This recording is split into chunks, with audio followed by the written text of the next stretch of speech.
Hello, hello, welcome. My name is Preston Jacobs, and we're talking about, ice and fire and anything else that we want to talk about this evening. Man, oh man. So tonight I wanted to talk about Feast and Dance again. And last week got me thinking because, I did a stream on Storm.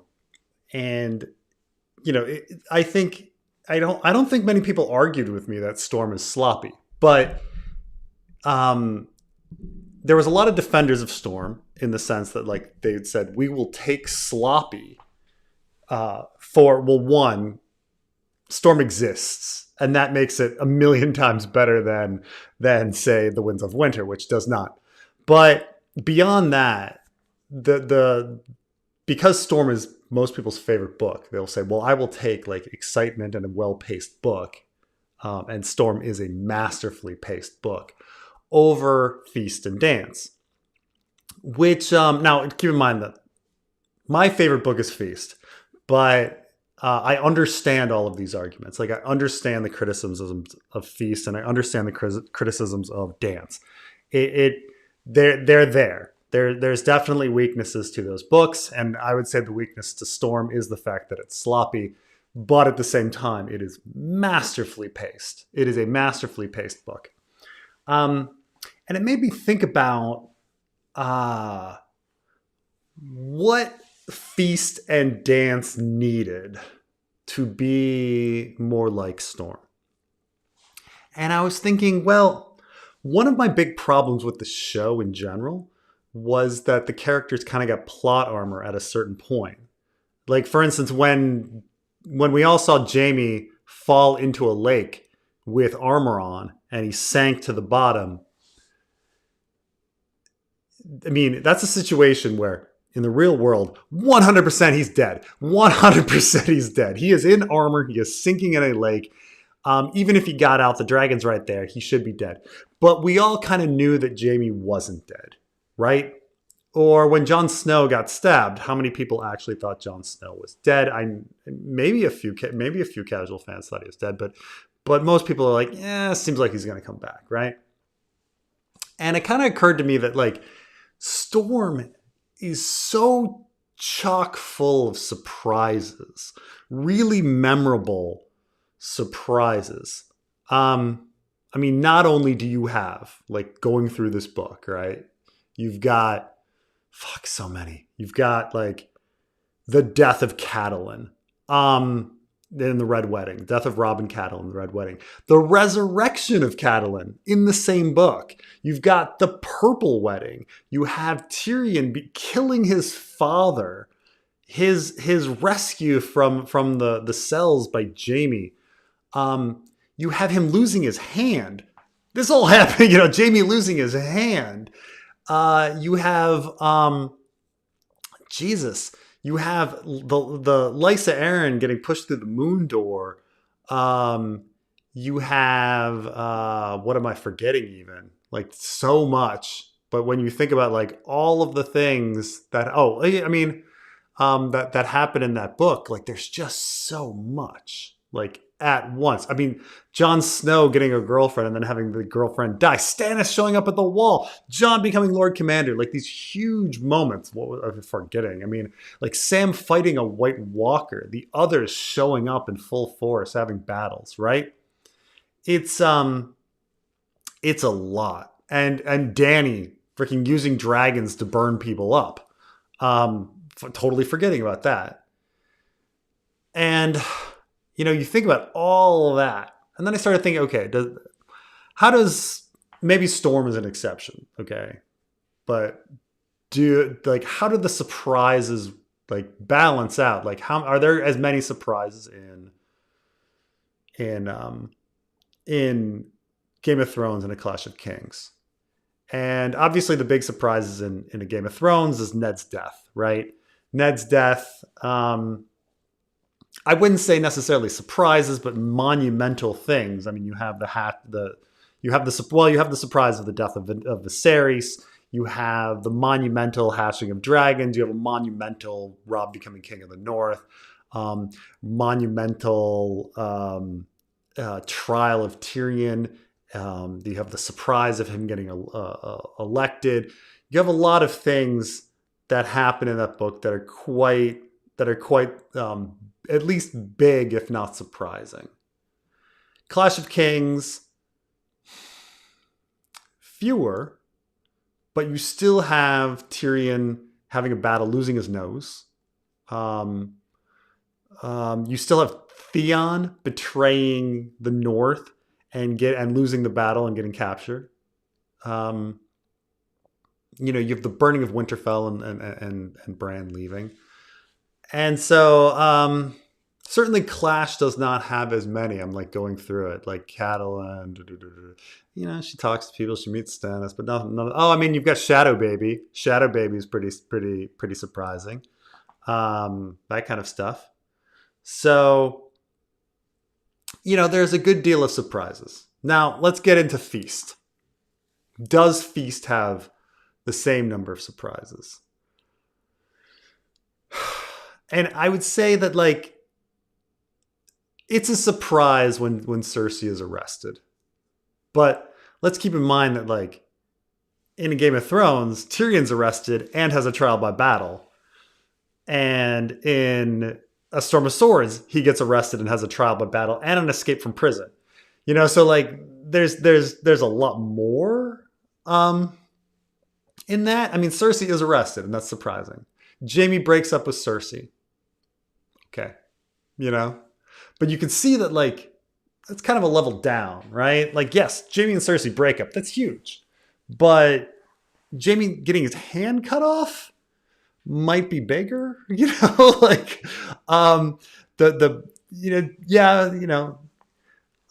there's the King's Moot. We did already know that Euron became king in a storm. It's a great scene. It's a monumental scene. Not necessarily a surprise, but monumental. There's the King's Moot. I would say Feast has some excitement. Brienne meets Lady Stoneheart. That's and has the hanging thing. That's a pretty intense scene. The Dornish stuff is exciting, but we don't know the characters, so we're not so invested. Sam, I mean, Aemon dies. That's not very exciting when you think of grand scheme of things. But you have the King's Moot. That's interesting. I think Arya goes blind, but it's undone pretty quickly, right? Sansa walks down a mountain. So certainly not as much. There's some stuff, but not as much. And then you get to Dance. Are there surprises in Dance? And I'd say, okay, Jon Snow getting stabbed at the end. And introduction of Aegon abstractly is a big surprise. It shakes stuff up, but it kind of happens slowly. Like, the reveal is slow. Tyrion has action and adventure happen to him, but none of it's really that surprising. The storm is told in retrospect. He almost gets stabbed, but it's not that big. Like, Tyrion's story, when you think about, like, losing your nose in a Clash of Kings, and becoming Hand, him going through it, you go at, Tyrion's story in Game of Thrones. Okay, Tyrion gets arrested, goes on trial, escapes, has a battle, loses his nose, becomes Hand. That's the big exciting thing. And then the next story, he loses his nose, goes in battles and loses his nose. And then in Storm, he gets arrested, goes on trial, has Oberyn like go through his thing, and then kills his dad and then escapes. That's a lot. You can say, like, okay, a lot of action and adventure happens to Tyrion, but he fights some stone men. He almost gets stabbed by a dwarf. He gets in a storm. He gets sold into slavery. He gets put into a lion's pit. Kevin dies in A Dance with Dragons, and it's a great scene. But I almost think it's more shocking.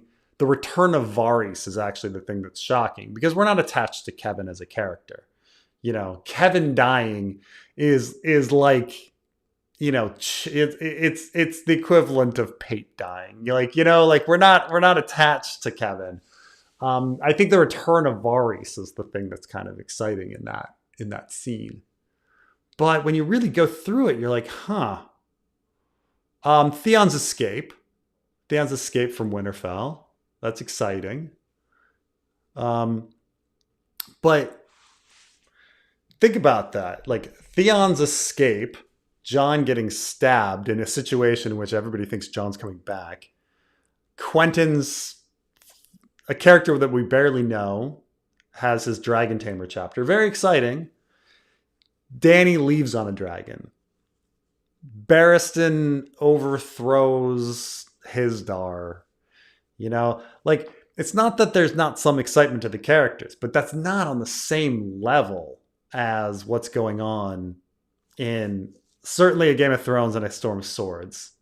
I mean, and I would say even a Clash of Kings surpasses what's happening to the characters in significance. Like, no one is, like, I guess Theon, if you count like Theon's maiming as the beginning, like of Dance, I suppose that's Theon's maiming, but we're not getting hands cut off. We're not getting noses cut off. We're not getting major characters killed. So it's like, it's, when you compare it to like how crazy things were in the past, Feast and Dance, I do think that Feast and Dance are a step up in terms of story complexity, and getting into the inner workings of a lot of the characters. I think there's a lot of superiority in Feast and Dance in that respect. But if we're talking raw events, boom, boom, boom, absolutely it goes down. And that's just the function as well, that Feast and Dance happened by accident. Like, you're talking about literally a period of time that George wanted to be a 5-year gap. Like, he literally wanted nothing to happen, and then was like, fine, I'll fill in this time period with stuff, but nothing really happens in it. Of at least, significantly to the characters, with the exception of Jon Snow getting stabbed. We're talking about major characters. So when, D&D, when they did Game of Thrones, the series, I mean, the plot armor is partially their fault, but it's also like, if they were following the material, nothing bad really happens to the main characters. Like, all of the main characters have plot armor. It would have been more shocking if George had legitimately killed off Jon Snow, say in the middle of Dance, and kept him dead, or killed off Sansa or something, killed off a major character, whether it even be somebody like the second tiers, like Samwell or Jaime or Davos, like had that happened, maybe it would have been a little more shocking. But I mean, so stepping back, and when people say, well, I think Feast and Dance are boring, well, it's true that, like, relatively speaking, if we're really talking about shock events, big things, absolutely. Now, and going forward, thinking about The Winds of Winter and A Dream of Spring, even when fans start speculating on what's going to happen to the characters, no one thinks that Arya is going to die. No one thinks Cersei and Jaime are going to die anytime soon. Everybody thinks Jon Snow's coming back, and then he's not going to die. No one thinks Sansa's going to die. weirdly, they all seem safe. No one thinks Daenerys is going to die. Like some people think, I've heard there's definitely people that think Theon's going to die. There's definitely people that think Theon's going to die. And people think that Barristan's going to die, and people that think Victarion's going to die, and Jon Con and things like that. There's definitely like the second tier characters, meaning like the most significant character that people even think has a chance of dying is Theon. No one thinks Bran's going to die, you know? And you can compare that to like how important it was, like when we talk about the shocks of Game of Thrones and everything that Ned and then Catelyn die. Like that is, and I mean, George gets this reputation for killing characters based on those two deaths, which is, but really, in fact, after that, it seems like everybody has plot armor. So I do think that something happened with Feast and Dance, where the major characters feel like they have plot armor. I think one, like going forward, and George said in the outline, the rest of the characters are going to have plot armor according to George. They're going to make it to the end. His 5, right? He says that 5 characters are going to make it to the end. Tyrion, Arya, Jon, Dany, and what am I missing? He had one more. Bran. Yeah. Those are the untouchable characters, right? So one, you do have legitimate like plot armor for certain characters, but then also he was taking the 5-year gap, a period that started as nothing. Like he really wanted nothing to happen, and it slowly built into a story. He created events. How do you make those events exciting when you literally were going to have nothing? There was literally like originally your story was going to have nothing happens to these characters, and now I've got 2 books worth of activities that I'm gonna have happen to these characters, but they're not gonna. But no one's gonna have, you know.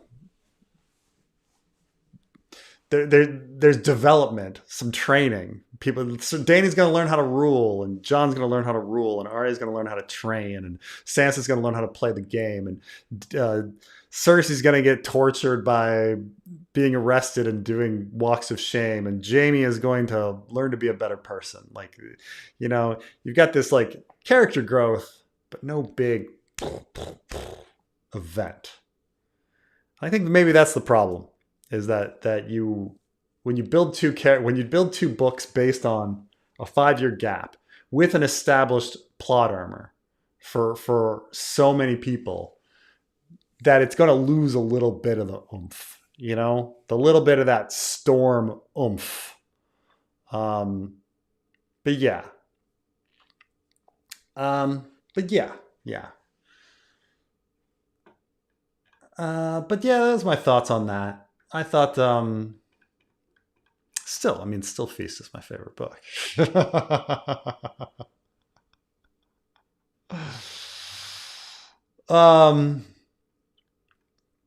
So how is everybody else going on? Preston pulled off not replaying the intro. I know, that means bad luck, right? That means it's too, I'm going to, everything's gonna fall apart at some point. Yeah, we'll take sloppy. Things, you know, there is something on the idea of sloppy, by the way.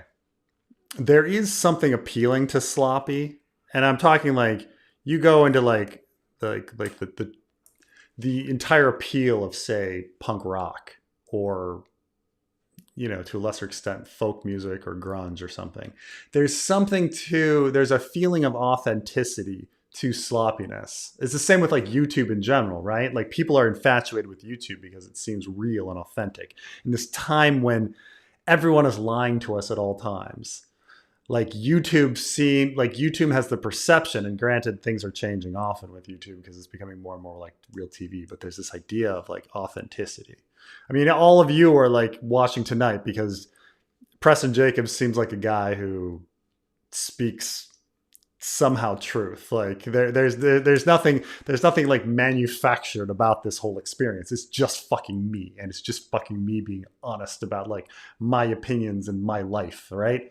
Like you don't get that authenticity with many other things in life. You don't get that authenticity at work where everyone has to be careful and get along. You don't get that authenticity with politicians. You don't get that authenticity with very manicured like storytelling and things like that. You know, people search for that, but there's something authentic and raw about sloppy. And so I think that might be some of the appeal to Storm as well, is that George wrote it really fast. But there's something a little, is that my statement? Is that Storm of Swords is actually kind of punk rock? It's punk rock. It's sloppy, but it's so much raw energy that you're just like, holy shit. Like, and and the thing is, it's got some of the most like human moments in it. You know, you think about like, you know, Ygritte and Jon and that relationship and the weirdness of like whatever, Jon coming inside her and like her dying and their weird moments of like, we should have stayed in the cave forever. And as cheesy as that is, it is also very like real on how like a young budding like passionate lust relationship like is in the beginning, you know. You know, or a character as raw and weird and as Oberyn Martell or something. There's something kind of true to that character and things like that. So, yeah. Warlocks to their hearts are the children of the forest or the weirwood. Both are seemingly weak, but give a magical substance. Weirwood paste versus shade of the evening. Yes, I mean, I would say, yeah, absolutely. It goes without saying that, well, I mean, maybe it doesn't go without saying. Not every, I think all of my fans know this, but I think most casuals probably haven't picked up on it. But like the House of the Undying in Karth is an obvious parallel to the Weirwoods. Once you like look at the story, all right, they're both, I think if someone reads through the book quickly, they're not thinking about the House of the Undying very much. They just kind of move on. But the House of the Undying is clearly a collective. It's clearly a hive mind of consciousness that lives forever. It is the House of the Undying, right? It sends visions. You're getting visions. It's looking to take Dany in to become part of its collective. Lying to her. The warlocks are using a psychotropic drug in order to connect with it and you know, create their entire bond. The weirwood net is exactly the same. You know, you're using acorn paste instead of shade of the evening. You're in the weirwoods. The weirwood net is where souls go after they die. They're eternal. It's they're trying to trick Bran into joining the collective. It is very clearly the same thing. One is, you know, these black barked trees, a white tree. I mean, it's obvious. And thus you're right that the mobile minion that is part of it would be the warlocks and the children of the forest. That is true. The one that's not thought about very much because the parallels are there but not quite as strong is the House of Black and White. I mean, in this case, you've got black, you've got white, and then you've got the House of Black and White. But like in the House of Black and White, there is also psychotropic drugs. Arya smells a candle, and in both situations, like when Dany drinks the shade of the evening, she has a shifting taste in her mouth that reminds her of all sorts of things. The one I remember is Khal Drogo's cum, but like she tastes all sorts of things that bring memories. And with Bran, the same thing happens. He eats the werewood paste and he has shifting memories. The one I remember is kisses from his mother, and then I don't know why those two I'm remembering. You know, they and then with Arya, she smells the candle and there's a shifting memory, and I think she remembers like the smell of like pine trees at Winterfell or something. And you know, you can go back and like look at it all. But the third one, there is a third one, and that's the house of Black and White. So when you're talking about these parallels, which J7, you're absolutely correct that that's there. But the third one is the House of the Undying with the candles, and I guess the minions would be faceless men going out and doing their thing, and they're trying to get Arya to join in. The difference is that they don't seem to be immortal, and they seem to believe in death. They seem to believe in the opposite of it. So they you know, the parallels are not as strong. Or if they are, they're inverted. But yeah.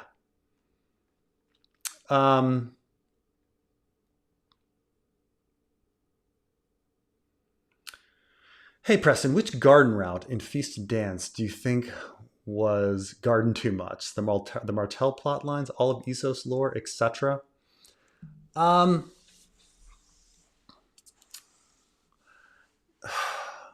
So I think...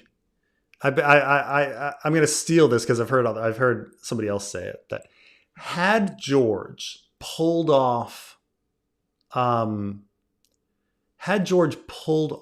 Winds of Winter and a Dream of Spring and closed it, I would have believed that Feast and Dance was one of the most genius subversion of expectations that ever happened in fiction. Had George pulled it off. And it would have been solely based on the Ironborn Dornish like growing of the story. That you're in this story and it's growing and then all this stuff happens in Storm and it seems like it's coming back down. The story seems like it's collapsing. And then it grows. And you're thinking, oh gosh, I didn't even expect these Ironborn and these Dornish to come out of fucking nowhere and completely take over the story. I didn't see that. That's very surprising. If anything, the subversion of expectation and the surprise of Feast and Dance is the Dornish Ironborn takeover of the narrative. Had George finished the story and dealt with that, I think it would have been one of the greatest stories of all time. It just would have been wonderful. And so I do not think that the Martell or the Ironborn plot lines are the ones that were the problems. And in fact, very little time is actually like, yes, there's four Quentin chapters and they're short. There's I think 10 Dornish chapters total in the whole story. I mean, you've got 2 Hotas, 1 Oakheart, 2 Arians, 4 Quentins with 9. Am I missing one? 9? Is it only 9 Dornish? No,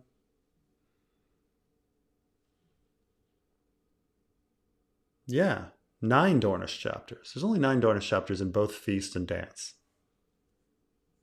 Man. So in Dance, there's only one. In Dance, there's only one. I'm sorry. In Dance, there's 5 because there's Hota and 4 Quentins. And then in Feast, there's 2 Arians, a Hota, and an Oakheart. So that's 9 Dornish chapters. I don't think the Dornish were a problem, you know? And even when you think of like the Ironborn, does Theon count as Ironborn?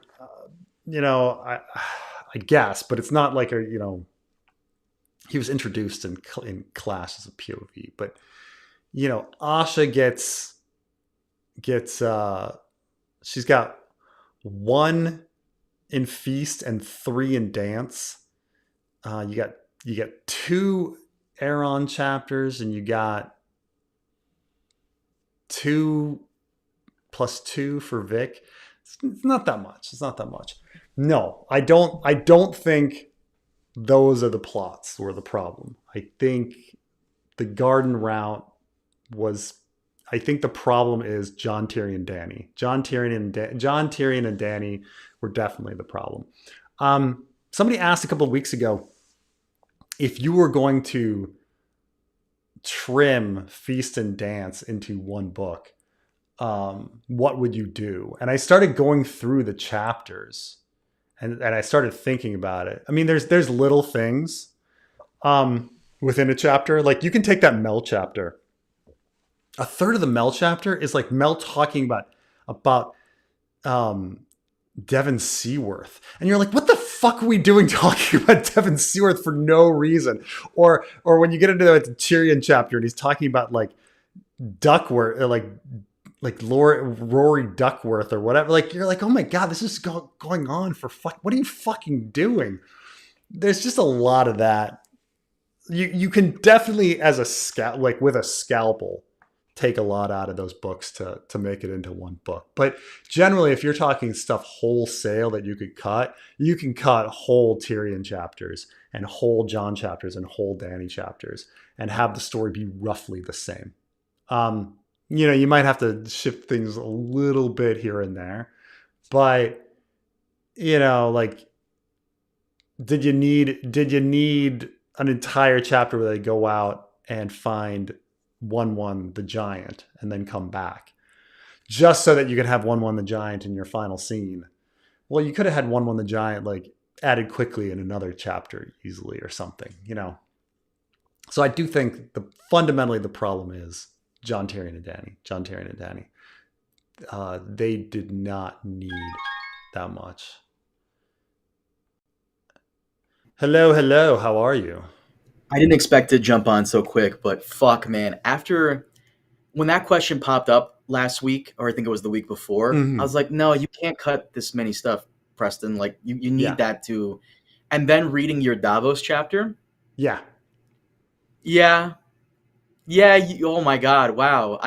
It's not until I need to go back and read Davos and Dance and then read yours again, because holy shit. And I'm not trying to gas you up because we're friends or nothing, but you did such a good job on the Davos chapter that, wow, like there's like literally no filler. And then when you compare it to the Davos stuff that came before from George, damn, my man loves filler. Holy shit. So what Carmine is talking about is we're getting close to finishing Davos. And so I was like, hey, do you want to take a read? And so Carmine read the Davos chapter, the Davos fanfiction chapter. And it's, so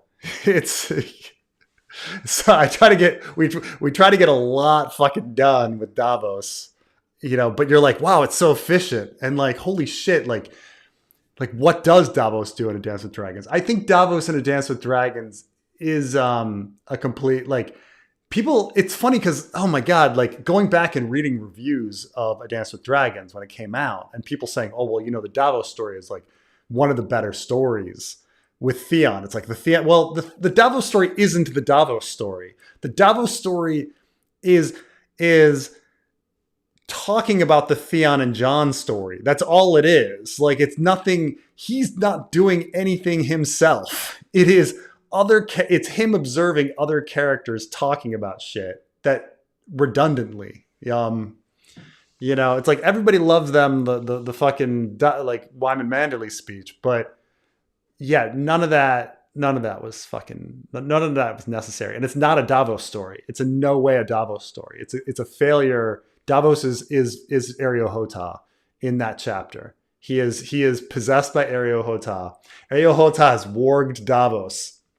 And he is just watching, because nothing. It's not about Mel. It's not about Stannis. It's not about smuggling. It's not about his wife or kids or the Blackwater or Edric Storm or Pylos or Crescent. Nothing. It's him fucking listening to Sisterman talk, people in a bar talk, and Wyman Manderley talk. Like it's yeah, and so I'm kind of curious of it. Like the first Davos chapter in Dance, you can't. There's not much you can do with it. But the second and third, like you could totally like combine those when he goes to White Harbor and then the Wyman Manderley conversation. Like that could be like one, and you did it very well with your Davos chapter. I'm excited to see what people say. Yeah, now you're getting people's expectations up about. Believe the hype. Believe the hype. Like you always give me the chapters every now and then to read ahead of time, and I think this one was very good. And I think you outdid George. I know people are going to be like rolling their eyes, but when it comes to Davos, George does, especially for Dance. George does drag his feet. Preston went straight into it. I don't want to spoil too much for the audience, but you do everything that everybody loves about George and his chapters. You world build, you move the story along, you get things done, you get characters from point A to point B, and you give characters backstory that I don't know. So, again, I'm gassing you up too much, but you guys did a really good job. I don't know. I'll spoil this, and it's not a major spoiler. Preston brings back characters from the first book that were only in one chapter, Hallie and Stiv. And he gives them backstories that fit so well with the characters. I had to go up and look whether or not that was a Preston creation or a George original. And you made it up completely for them, for the fanfic, and it just makes sense. Yeah. No, and obviously we have a lot of help, a lot of things that are like with the contributors and the editors like bringing stuff in. But yeah, we work hard on like trying to figure out what feels fitting. Yeah, these little things like it's kind of funny if Stiv is a smuggler, then all of a sudden and he's on the wall for smuggling, then like certain things fit. That's the kind of thing. Yeah, but yeah. It's a good chapter. I like it as is. I gave you the one bit of criticism, but you said you like fixed it. Yeah, I fixed that. You were right on that. Mm-hmm. So it was a small fix. That was an easy fix. Any thoughts on the Stark Waynwood relation?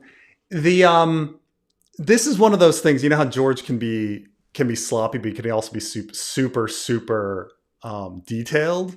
So I fucking love how in the Sansa sample chapter, she meets the Waynwoods and they're horse faced, and she like criticizes them because they're horse faced, and it's like, oh fuck, like that's like George established back in a Game of Thrones that the Waynwoods had a Stark relationship, and the Starks are horse faced. So when Sansa is criticizing the Waynwoods for being horse faced, like she's criticizing the Starks.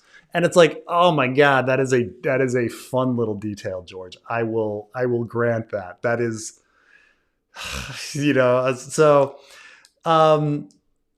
yeah, George, he did garden that kind of stuff. But again, that's the one area of the world that is, and I said this when I was doing my Catelyn chapter on going over a Game of Thrones, that when you read Catelyn's ascent in the Vale, all of the characters are still the characters in the Sansa story. Like it hasn't changed, unlike everywhere else on the world where people have died and a new generation of people have come in, and they've died and a new generation of people have come in. Like all the players are still there as established in a Game of Thrones. Maya Stone, Donald Waynwood, Bronzion Royce, like everything that Catelyn is talking about is still going on, besides Lysa dying. Her bringing in Marillion and shit like that. So it's something that's definitely seeded. I don't know if George has a plan for it, but he's probably thinking about Stark succession and thinking, well, maybe the Waynwoods would make a play for Winterfell or something, or maybe they would join Sansa because of their Stark connections that Catelyn randomly talked about in or does she just bring it up in Storm? She brings it up in Storm when she's talking about Robb's succession. Maybe it's only then. I forget if it's mentioned. It's probably not mentioned in Game of Thrones. It's probably just mentioned in Storm about like his successor. But yeah, it's a fun little thing. But I think George is gardened on that. He's like, I wonder if the Waynwoods, because of their Stark relationship, might either make that a reason to support Sansa or make that a reason for them wanting to usurp Winterfell or something. He just like added this little detail that he might get into later. Like I said, he threw in a lot of different seeds in the Vale with regards to Riverland's connections and such, and who they're married to and things like that. So yeah, but that's kind of my idea, is that he was thinking about Winterfell succession, and then he brought it up again in that sample chapter. So it's something on his mind. He's definitely thinking about Waynwoods as Starks, and those are the two ideas that I've come up with in my head. Like, that family connection would make them more inclined to support Sansa, or that family connection would make them inclined to betray Sansa. And it could go either way, and try to usurp Winterfell for themselves. Crazy surprises are coming in The Winds of Winter and A Dream of Spring. He's having trouble lining it all properly. The filler in books 4 and 5 is scaffolding for them. Well, I mean, that's, some optimistic thinking. But even so, I'm thinking about like, okay, he had, we kind of know some of them, right? We're talking about like the big twists, burning of Shireen, Bran becoming king. Carmine, didn't you say that there was some report on the big surprises that George is coming up with, and like that? So we were talking about the guys that wrote The Expanse. Do you remember this conversation, Carmine? Yes, sir. So I believe someone in my server gave me a brief clip of, I think it was it All Shift X? I forgot who it was. Yeah, it was All Shift interviewing. X, yeah. He was interviewing the guys that did The Expanse, and I've always or said one that, of them. Yeah. both of them actually. I always said that they were George's proteges. Another person in the community, Mr. Pinky, who I'm sure will super chat in a minute, he always says, no, that's not true. I don't know, because based off this clip I heard, they revealed to Alt Shift X that they know the very last line that will ever be spoken in A Song of Ice and Fire. They reveal the very last line in A Dream for Spring. Yeah. So the thing about Daniel Abraham and Ty Frank is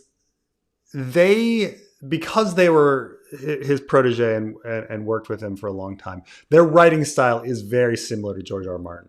Like, if you read The Expanse, it feels like it's almost written by George R. R. Martin. And the other thing is they were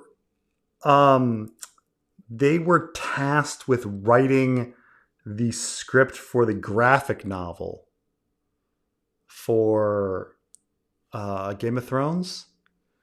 Yes, and so Game of Thrones, I think Clash for Kings too. Yeah. So they wrote the script for A Clash of Kings and A Game of Thrones. So they kind of know the story very well and had to go through and trim stuff. And they would go back to George and say, hey, is it okay if I cut this, or is that really important? And one of them, and I'm forgetting which one, if it was Abraham or Frank, knows all the major plot points and will not reveal them. And one of the other knows the last line of A Dream of Spring.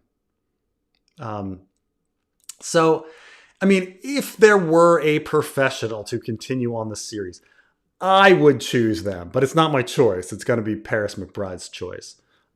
We actually have an answer for that. They have this has to be a video we got to do, or I'll have to do, but they have said that once upon a time, like, if they were chosen, yeah, but now, no, they would decline. So yeah. You really I'm think like sure, Paris though. I would? mean, if they were chosen, there's probably enough money for them to kick ass. If They're building their own empire right now. they are, Expanse they're doing ended, great. They're doing and they great. moved They're on. and they deserve it. Um, you Hmm. know, I think they're a great writing team, and but but yeah, but yeah. And apparently, I remember an article that George had come up with a new twist that he was gonna put in to change things around after after the show was over. He's like, I came up with another twist. I'm really excited about it, but we don't know what that is. But as it is, when fans think about like where the story is going, like okay, Arya might come and like a lot of people think Arya is going to go back, kill all the Freys, and um, try to kill Cersei or something. That's what they put in the show. I guess that would that have been shocking and surprising had we read it without the show spoiling us? I don't know. Um, Dany's going to get her dragons, bring them back. I mean, I guess John killing Dany was shocking. Her burning up stuff, Shireen, Hodor. But how many big surprises are there left if all the characters have to continue on? That's the thing, is like if I said like, okay, Sansa's gonna get her leg cut off, would anyone believe me? Like is anything gonna happen to any of them? Is somebody gonna lose a leg? Is somebody gonna die? Is everybody gonna have plot armor until the end? So yeah, I want some shocks, some big shocks. Am I a bad fan if my favorite bits are Arya's travel through the Riverlands and Tyrion traveling down the river in Essos? I've never met anyone say it about Tyrion, but I've met actually quite a few people who think that Arya's travels through the Riverlands are their favorite. I knew some people that are like, they just reread Arya's chapters because they like her so much and they like her travels in the Riverlands the most. On my first read, it all blended together. Like Arya for 2 books and so many chapters and so many psychotic bands of crazies. Like she goes straight from, I mean, if you get this right? She goes straight from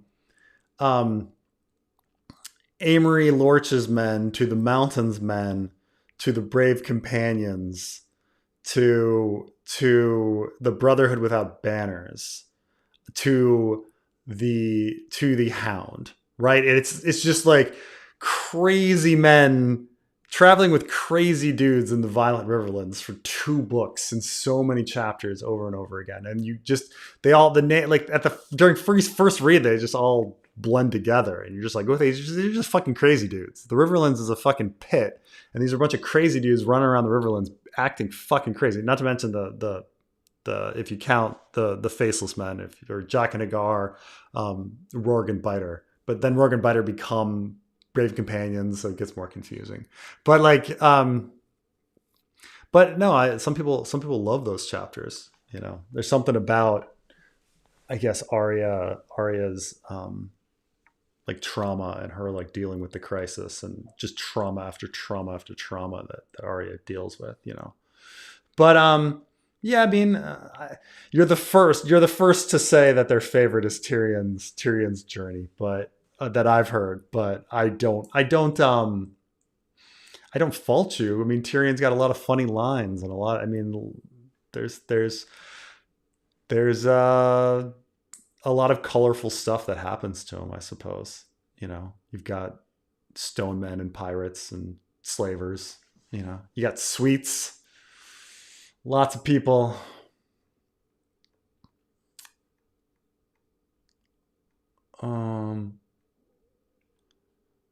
Should have called the series Prisoner instead of A Song of Ice and Fire. Every point of view is in a cell or becomes captive in multiple parts, except for Dany, where it's ambiguous. It's true that a lot of characters spend time in cells. Right, because you're talking about Ned in a Game of Thrones has a chapter in a cell.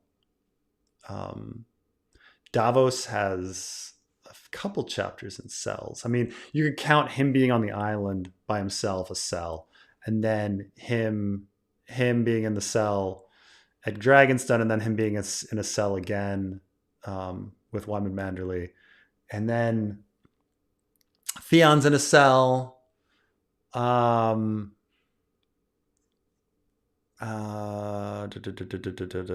Tyrion is in a cell after his arrest. He's in a cell twice. But this is kind of par for the course for George, because so he likes to have what I call the existential crisis like chapter, where a chapter where a character spends a whole bunch of time alone by themselves and they go a little crazy and then they shift in their mind. He likes to have an existential crisis chapter. If you read Dying of the Light, there's an entire chapter where all of a sudden, like, this character is just in a house by himself thinking, and has very little to do with the rest of the story, but it's just like he needs to have this existential crisis chapter where everybody's like, what am I doing here? This world is crazy. So yeah. Dany kind of has it with going into the Dothraki Sea at the end. That's kind of Arianne, technically. Yeah, you're right. Arianne has Princess in the Tower. You're absolutely Forsaken. Right. Brienne has waking up and being in the cell of the Hollow Hill. Jaime, he's in a cell, though. That's before he becomes a point of view. But man, it's a lot of them. Technically, in your fanfic, Davos is a prisoner, kind of. Yeah, it's true. He's a prisoner again. Davos is a prisoner again. He's forcing a 5-year gap in the Winds of Winter after the more immediate events like the Battle of Blood resolved. Oh, 2 magics messing with Ned, Dany, Theon, etc. Memories, and is also keeping Bran from remembering what Jaime did. Well, there's a lot in that. I've been asked this before a few times. Could there be another time skip? And I would say that the chances are pretty low. Because keep in mind, he wanted a time skip before, and he had placed most of the characters in a place that was good for a time skip. I would say Tyrion was in a perfect place for a time skip, because he would just be hanging at Illyrio's manse or traveling or whatever for 5 years. It doesn't matter. Jon was at the Wall. Arya was at the House of the Undying. Sansa was in the Vale. Dany was ruling Meereen. Theon was trapped in a cell. Davos, we don't know what Davos was doing, but you could have Davos do anything. It didn't really matter. Bran would be studying with the Raven. You could have done it. The problem was King's Landing, Brienne. I mean, could Cersei really rule King's Landing successfully for 5 years with Tommen? Like, would crazy Cersei have really managed that? It's hard to believe that she would be able to keep it up for 5 years. Could Brienne really be searching for Sansa for 5 fucking years when she's sitting in the Vale? Probably not that also. But the thing that really sunk it was that Dorne, it was illogical for Dorne to be doing nothing for 5 years. That you couldn't have them being angry about Oberyn's death for 5 years. Like, that didn't make any sense. So it went away, That was the big thing, was Dorne. Dorne ruined it. Was the big one. But could there be another? No, I just can't see any of the characters stopping at this point. Like, where would you stop for 5 years? Like, you need all characters to simultaneously stop. George had the opportunity, and because Dorne was not a good place to move for 5 years, he didn't, and Brienne too, and King's Landing, like, you couldn't maintain it again. Especially at this point, like, What's going to happen? Like Varys kills Kevin specifically because it looked like things were getting a little too stable. Could there be all of a sudden 5 years of peace after that, after Kevin's death? With dragons all loose and coming home, heading back to Westeros, slave revolts ready to happen in Volantis, like Ironborn harrying all over the world. Like it's just impossible. It's absolutely impossible. So yeah, I can't see a time skip happening. But yeah, is magic messing with memories for Ned, Dany, and Theon? I mean, there's a lot of weirdness with their memories, like as I say, Theon not recognizing his sister, or Ned thinking about Rhaegar for the first time, like Dany not really remember the house with the red door, or remembering Viserys right. I don't know. That might just be the author. I think that it's probably author error on a lot of those, but I do think that maybe time traveling Bran or somebody is messing with people's memories and screwing things up like that. It's possible. I think a lot of it is probably just author error, but we'll see. Oh, 200,000 people in Los Angeles yesterday. Yeah, it was big. Yes, yeah. These protests were pretty big. It was pretty exciting, and the parade looked really boring. So,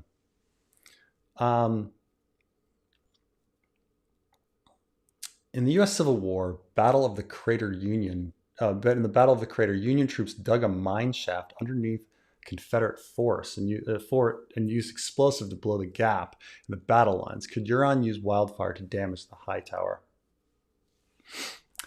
Conceivably, I don't know where Euron would get a hold of wildfire. Like at this point, where would he get it, and what's he doing with it? I think something like wildfire could probably be used for that. We're not exactly sure what wildfire is like in an explosive sense. Could it, is it like TNT, or is it more like, whatever, gasoline? I don't know. But I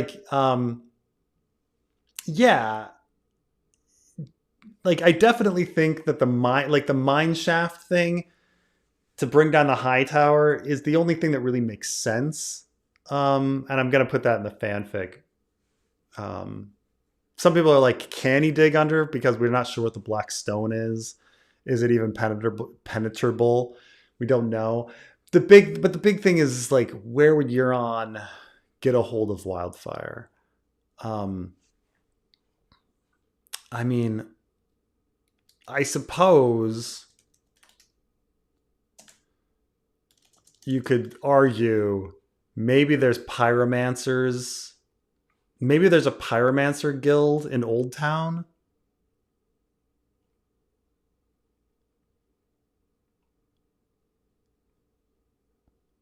I'm trying to think about pyromancers and fire mages. Okay. The Alchemists Guild. So the Alchemist Guild of King's Landing. I'm just trying to think. I mean, they're also in a shy. Full member of the guild is a wisdom, right?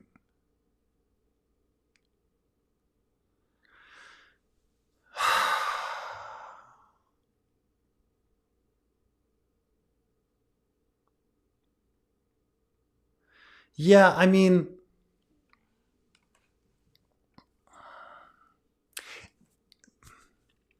yeah, now that you mention it, I don't see why you couldn't just say that there's a pyromancer guild in Old Town as well. Right? Like, Old Town's a huge city. The guild existed in King's Landing, and even though it hadn't been used by the king for very long, I mean, for like, it had been 15 years since they've been like supported by the king, right? But they still kind of existed.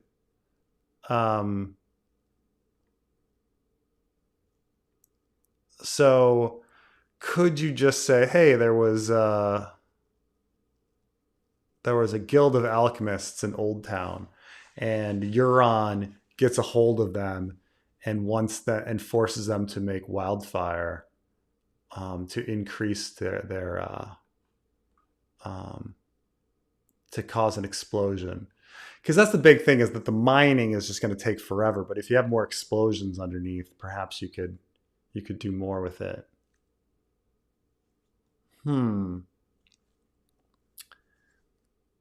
Yeah, no, that's a good idea. That's a good idea. Maybe we'll use that.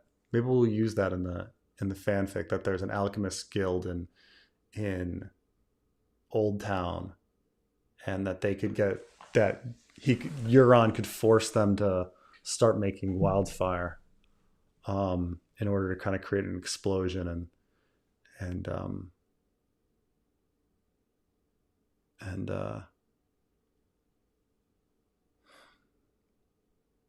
you could also argue like the flame that burns in the high tower is green, right? Now, I don't, you can obviously just throw in copper or whatever to cause the flame to be green. But what if the flame is green because they're using wildfire in the at the top of the flame, for during war? It's a major city. Like, why wouldn't you have like an alchemist guild there? Yeah. Okay. All right.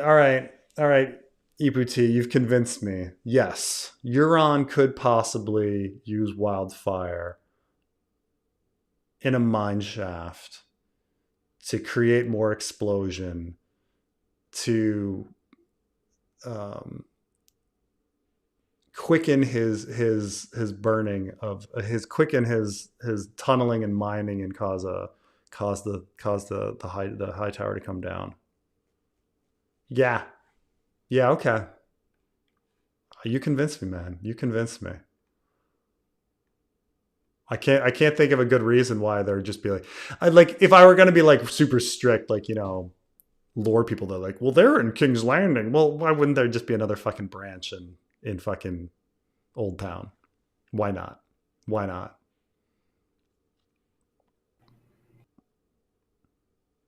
There's, yeah.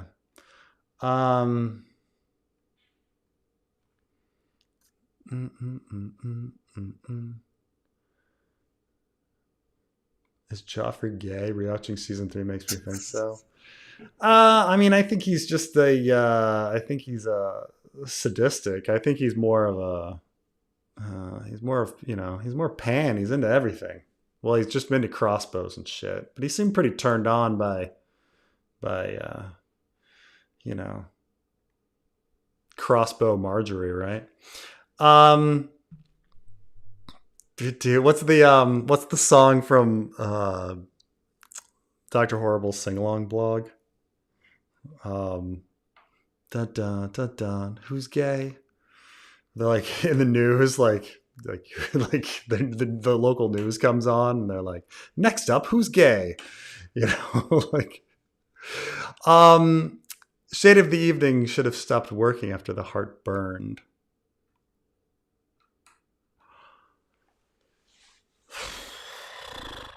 I don't know. So that's an interesting question.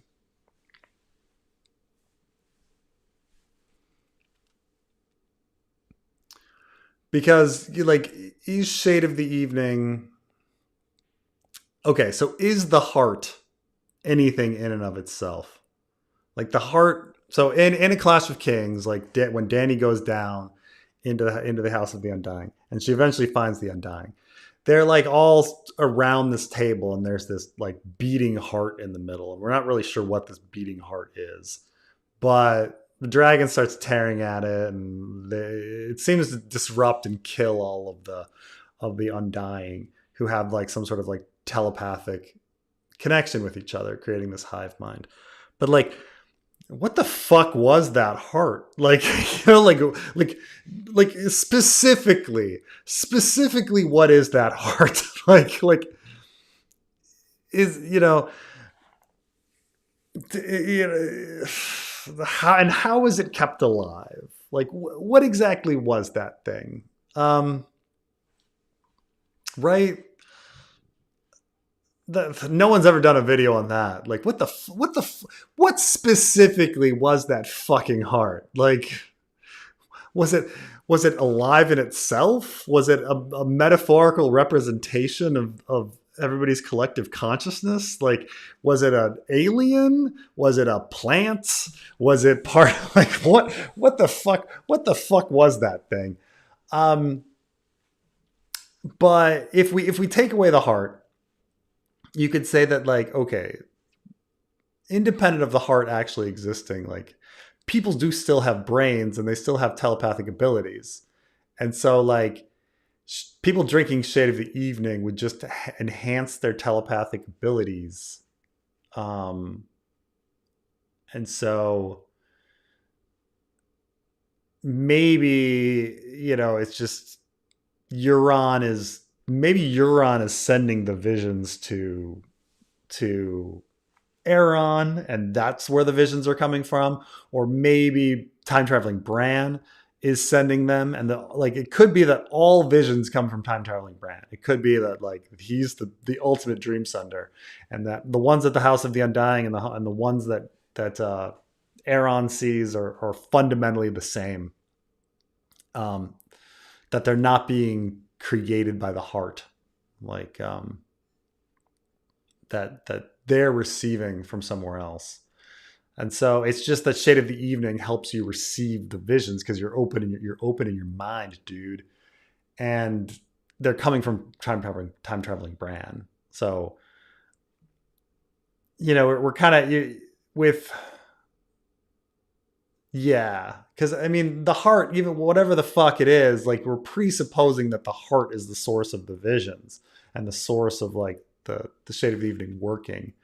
I think human brains are perhaps the source of it working, their telepathic abilities. And so whoever is sending the visions, whether it be via Glass Candle or Weirwood or whatever, they can still receive them. I mean, you could look at, like imagine your brain is a shortwave radio. And then, yeah, a House of the Undying, that's like a radio station. And it has a better ability to receive signals. It's got a bigger dish or whatever. But it's not that we each don't have that shortwave radio that is able to receive. And then you can kind of, like, enhance the range on it with Shade of the Evening. And so that's how I kind of see it.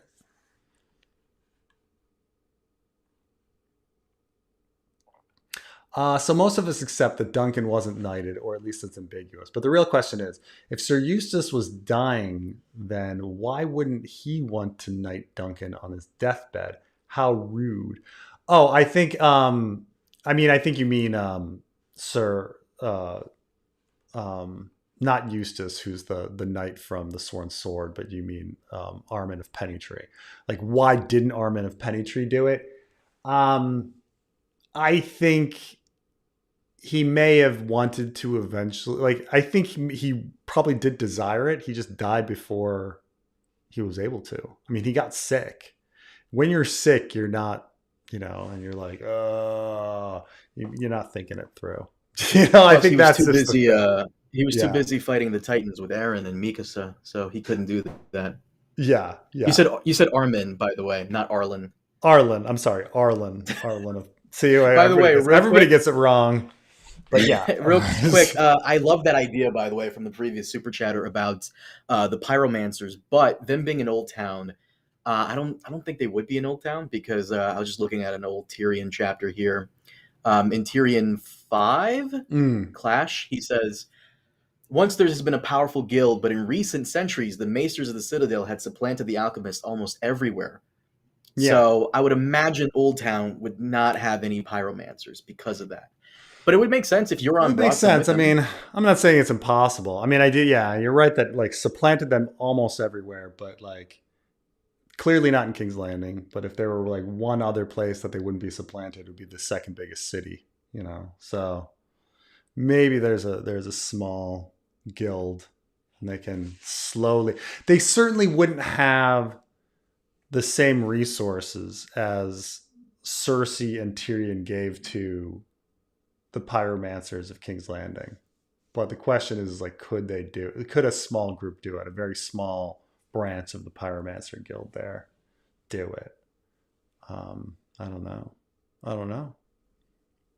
Mm, mm, mm. I mean, it's not really necessary one way or the other. It's just like speed and the theatrics of it. You know, like a big green explosion, and then the high tower going down versus just the high tower going down. You know, like that's about it. That's the but yeah, why didn't I think Arlen just got sick, and he you know, once he got sick he couldn't do it. But I mean, certainly like Duncan goes around claiming that yeah, he knighted me on his deathbed, and maybe, you know, maybe he would have, but I mean, if he had a little more energy. There's a lot of things people, you know, like I understand that in TV and movies, like people have a lot of meaningful stuff they do before they die, but in reality, people are not they're not in the right mind, and they don't have the energy, don't necessarily think they're gonna die, you know. They're just feeling really shitty, and then they'd fucking die, you know. So, yeah, yeah. Mm-mm-mm-mm. The waif literally runs a meth lab. That's kind of true.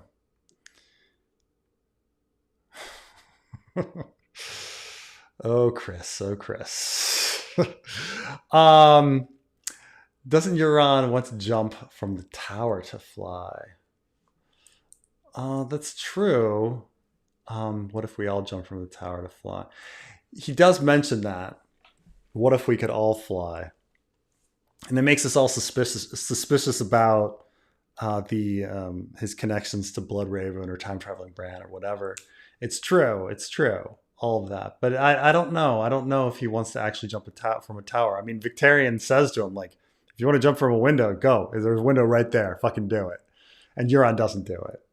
So I don't know. It's versus him like understanding his own visions, his own trauma, like kind of thing.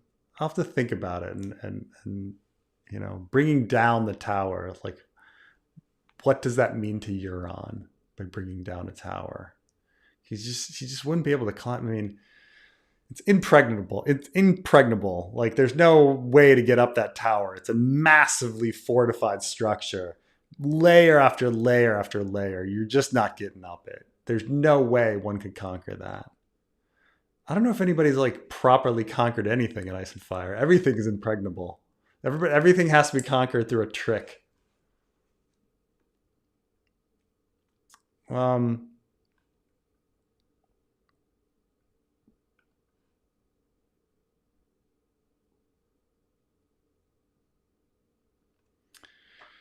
Does the Night King's tale foreshadow someone turning to the side of the others? Been theorized that the last hero was a diplomat more than a conqueror.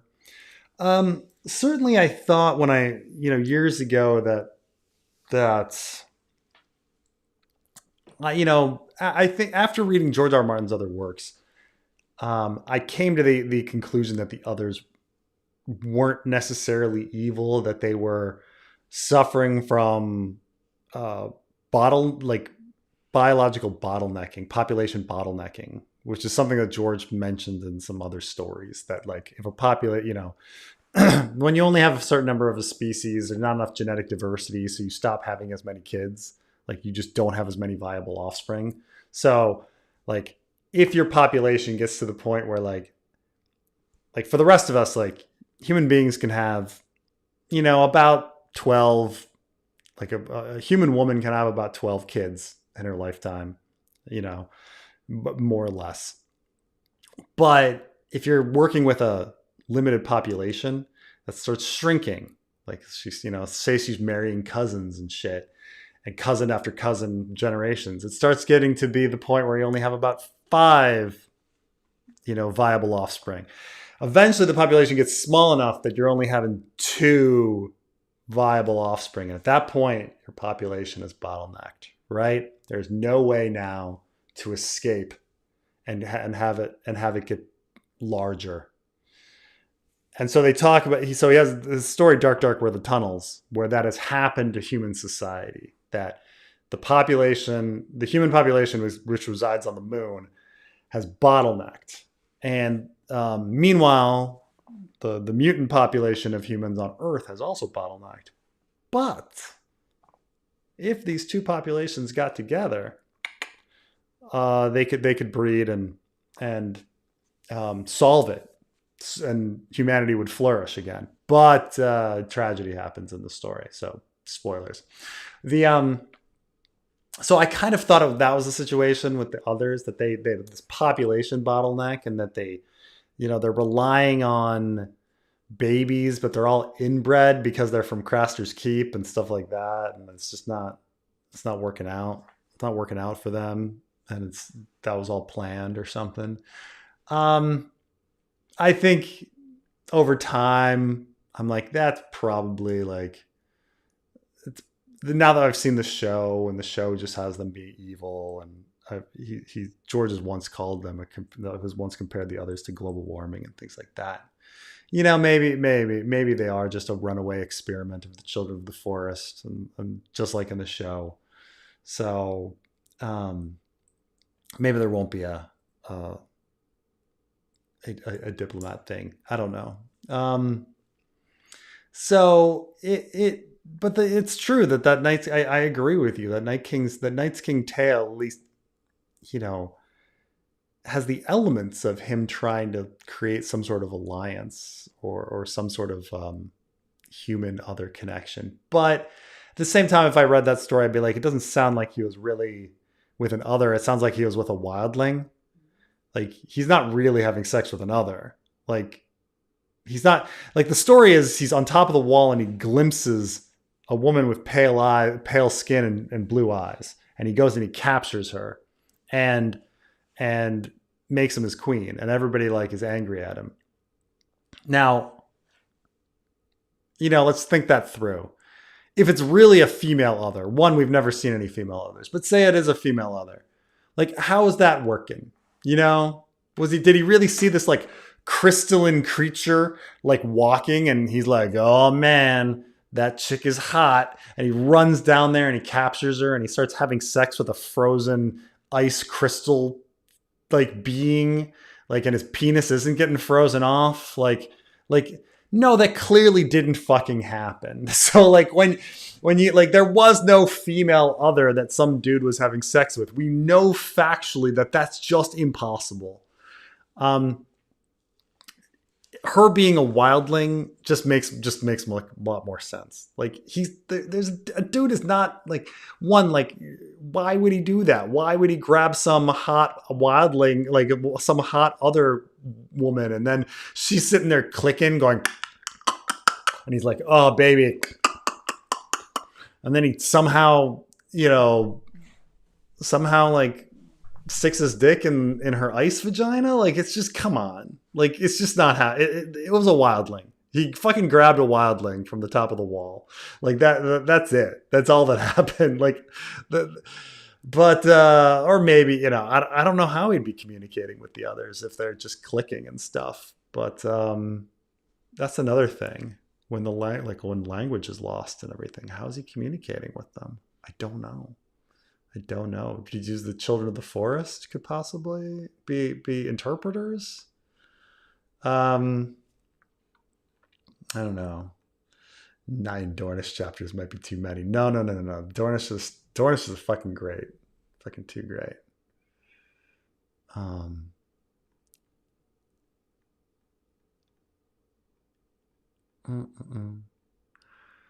I wish there were more Dornish chapters.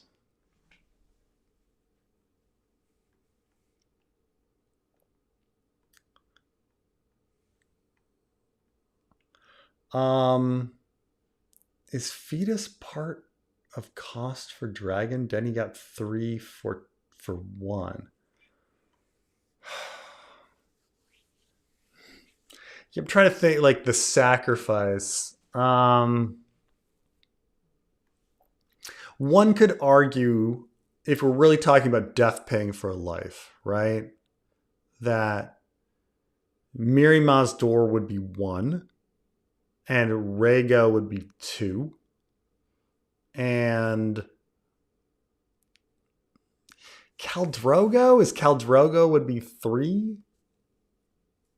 But, she does kill Khal Drogo before she puts him on the pyre. But then actually Rhaego dies before the pyre too.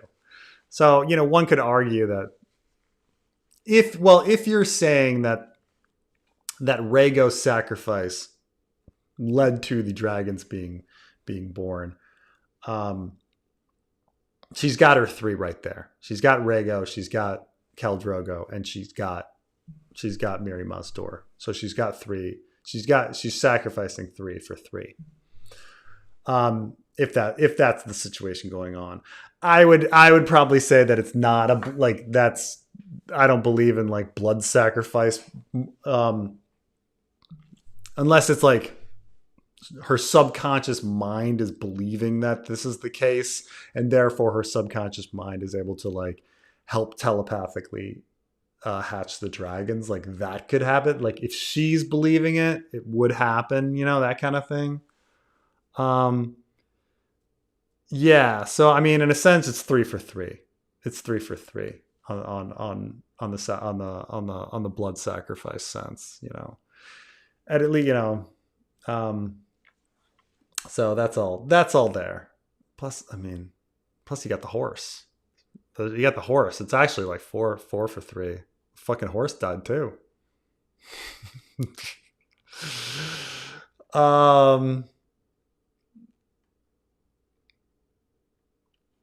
Carmine, you see Davos. We need a reveal for who's John's mom is. Some stuff is coming. Look, we're gonna be doing the Hota 3. And Hota 3, it's going to be storytelling time, and there a lot of things can come out. But I think we're going to be getting into with Dany going to Karth and Hota's stories, because we're talking about Darkstar and Hota are going to be telling stories. We're gonna try to settle. We're going to at least try to settle some Lyanna Rhaegar stuff, settle some Ashara Dayne stuff. Get it done. You missed the best comment right there about your Davos chapter. Captain Toast says, chapters having utility instead of writing aimless bullshit. Preston doesn't know how to fanfic. Yeah, that's true. just trying to all like collapse it all. Get it done.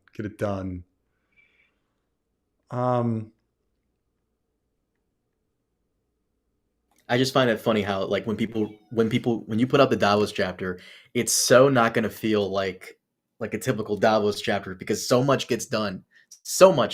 Yeah, it's almost too much, right? It's all like it is perfect. Like It's great. Because a lot of people were like, "Oh, this needed to be like all the stuff you're doing. It should be like 2 chapters." But it's like, yeah, let's just get it, move it along. The one thing people complain about is like the lack of Rickon, because yeah. There's not that much Rickon in it, so we'll get to him eventually. Come on, and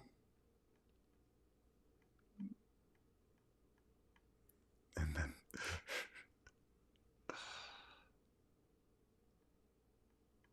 First Blood. Who do you think gets the last point of view chapter? I mean, it would probably be in George. It'd probably be a Bran would be the last because Bran was the first. But but he might do an epilogue. But yeah, it'd be something like probably Bran would be the last if Bran had the first. I noticed that Darkstar and Hota have switched hairstyles in the chapter call, set up for mistaken identity. OG Reek Ramsey, Jane Arya.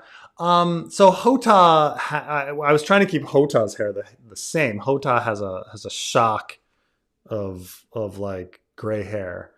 But Darkstar is the one with the silver hair that's so recognizable. So I think like Darkstar is, the idea is that Darkstar is incognito. So he shaves his head.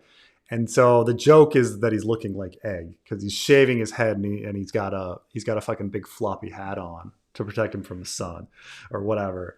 And so like that's the idea, is that they kind of look like Dunk and Egg, but Darkstar, like Hota, no one knows who Hota is, so it's like, he can walk around, but Darkstar's, he's kind of a famous knight, and he's got silver hair, Valyrian looking hair, so you want him to be a little hidden on their little quest to find Myrcella is the idea.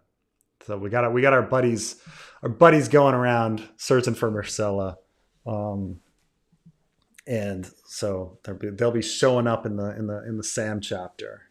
But yeah, no, like that's all there was to it. I don't know if we'll have a mistaken identity kind of situation. It's just that Sam will be really confused. He'll be like, oh,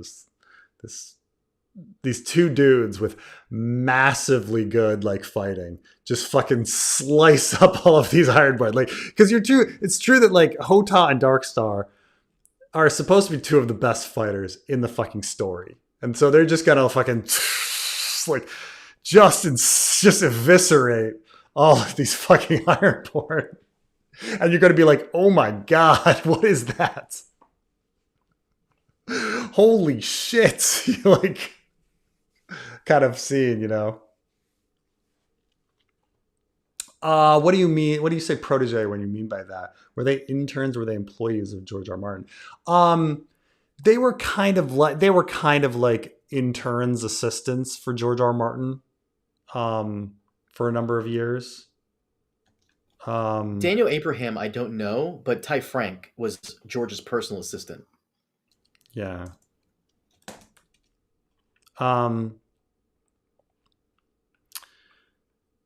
Let's see here. It says here.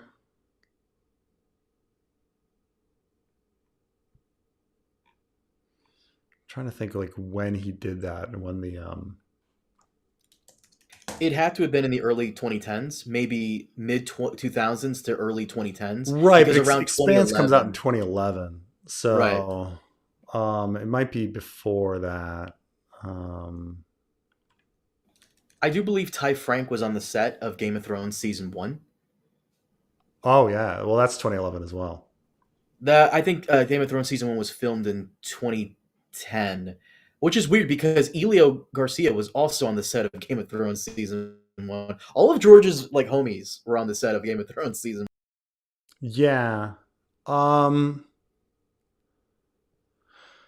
Let's see. Ty Frank, he served as George R. Martin's personal assistant. He actually wrote a wildcard story once. That'll give me some when did the wildcard stuff come out? Because that'll give me more of an idea on like how long they've been working together.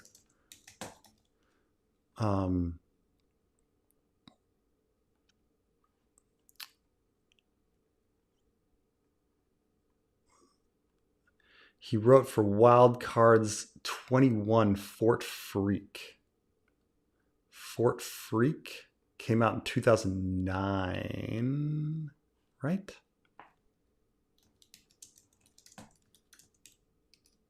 Yeah. So he's definitely right. Am I right about that? Let's see. Fort Freak. No, it published was 2011 as well. Fuck. Everything's coming out in 2011. Oh, does this not have? Yeah, there it is. Ty Frank wrote the story and All the Sinners Saints. So he at least was around there. He worked as the yeah, I don't know when they first met. When did Ty Frank meet George R. Martin? Come on. Oh, it says that he left his position around 2010.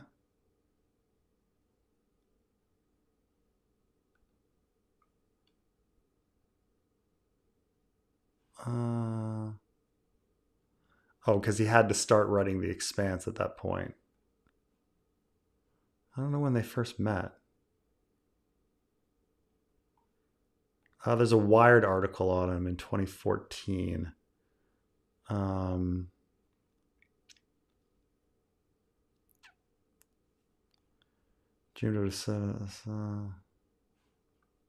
know. I'm having a hard time finding when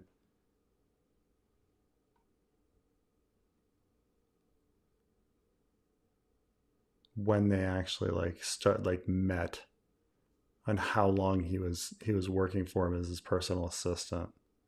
But this might be a question you'd have to email Elio about, because I'm sure Elio would know, right? Yeah, Elio. I mean, he might know. He'd at least have an estimation. I don't know if Elio would have like the exact year, but he'd probably be like, "Yeah, I think around something." I could probably ask Dragon Demands, because he has like this ungodly knowledge of all this behind the scenes stuff. Right. Oh,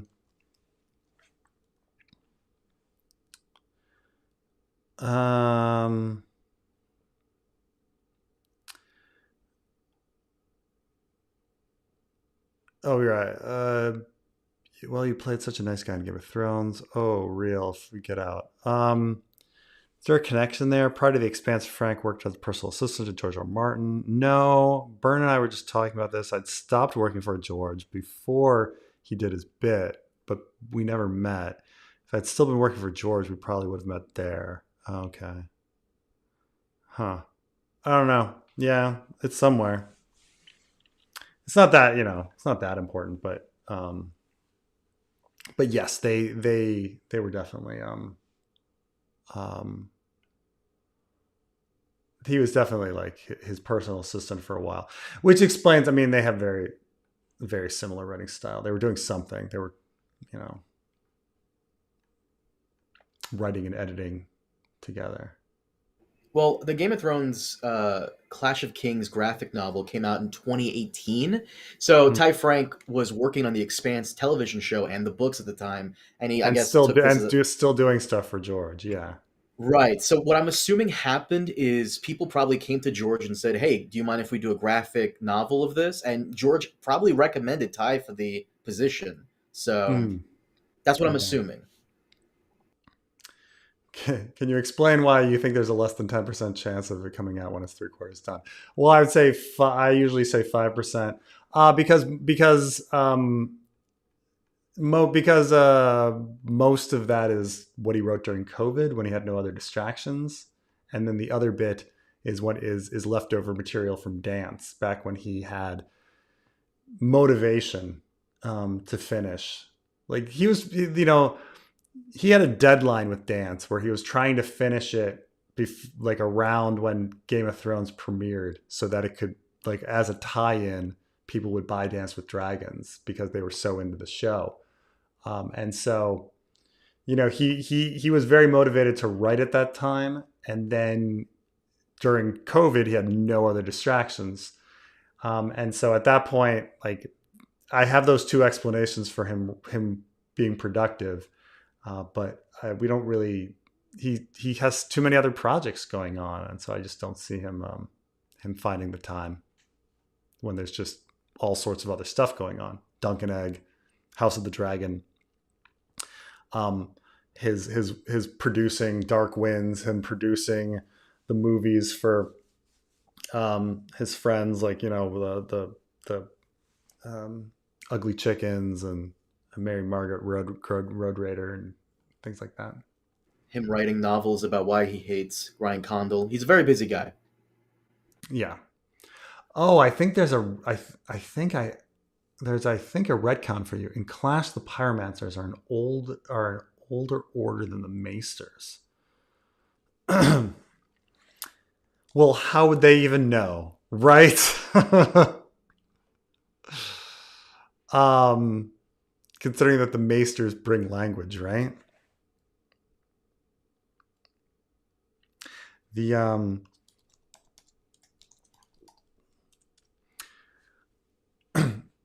By the way, originally Maesters. So George has always liked the idea of calling people wisdoms. It's a title in one of his short stories called the Glass Flower. And originally, when he wrote Game of Thrones in the original old drafts, the Maesters were all called wisdoms. And he eventually changed them to Maesters, but then when it came around to doing the Pyromancers, he started calling the Pyromancers wisdoms.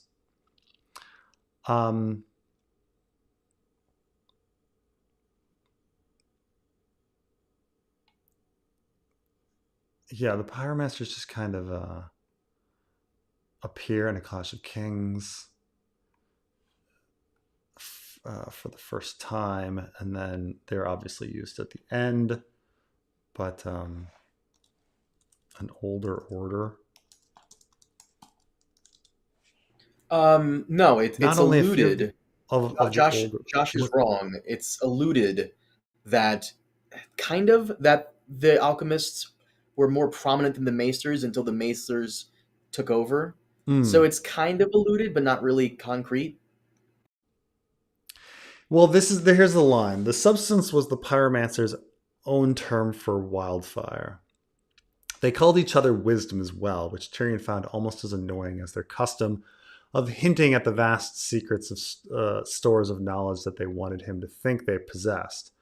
Once theirs had been a powerful guild, but in recent centuries, the Maesters of the Citadel had supplanted the Alchemists almost everywhere. Now only a few of the older order remained, and they no longer even pretend to transmute metals. Right, so I think that's the line yeah. Order. I'm surprised that it took until the recent centuries. I mean, the Maesters arrived thousands of years ago, and it's only the recent centuries that the Maesters have overtaken them.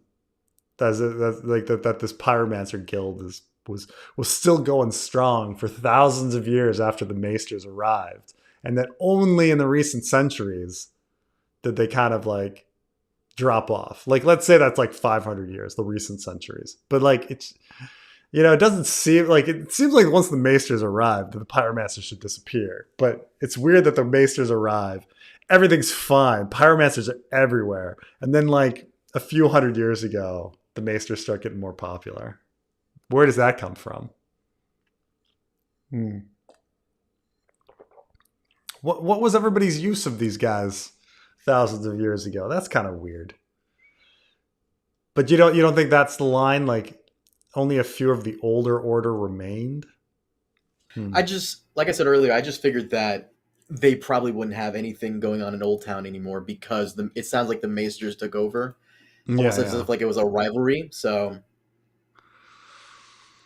almost everywhere could still be. It'd also be very funny if like one of their other pieces of knowledge is the thing that's like very useful. Like, what are the other things they can do? This fits in with your Maester conspiracy, right? Oh, that they're trying to get rid of the Alchemists as well. Yeah, because the Alchemists have worked with the Targaryens before. Wasn't there a whole thing where Bloodraven, he employed them during the Great Spring Sickness? I'm pretty sure that was in. Oh, that means they all got sick? Well, no, he used the Pyromancers to burn the bodies. So you have like Pyromancers working with Targaryens throughout history. So them like slowly going out, it fits with your Grand Maester conspiracy. Yeah.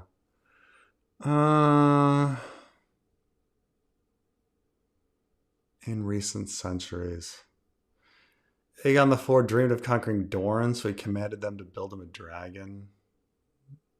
Massive device. They have to have something else that they can do besides the substance. It'd be interesting. I need some ideas on what they can do besides the substance, What else can alchemists do? But yeah, that's kind of unexplained why they suddenly disappear. just because of the death of dragon. No, but the dragons came back. Recent centuries? Does he mean only the 200 years since the dragons died? Doesn't who's the pyromancer that Tyrion talks to? Hallie? Who do you remember? The pyromancer, the guy's name? Halleen. Doesn't Halleen tell Tyrion that the fire was stronger when the dragons were alive, but little does he know. Yeah, and he's like, oh, there's some dragons around. Yeah, but then he's awful bit because it would have been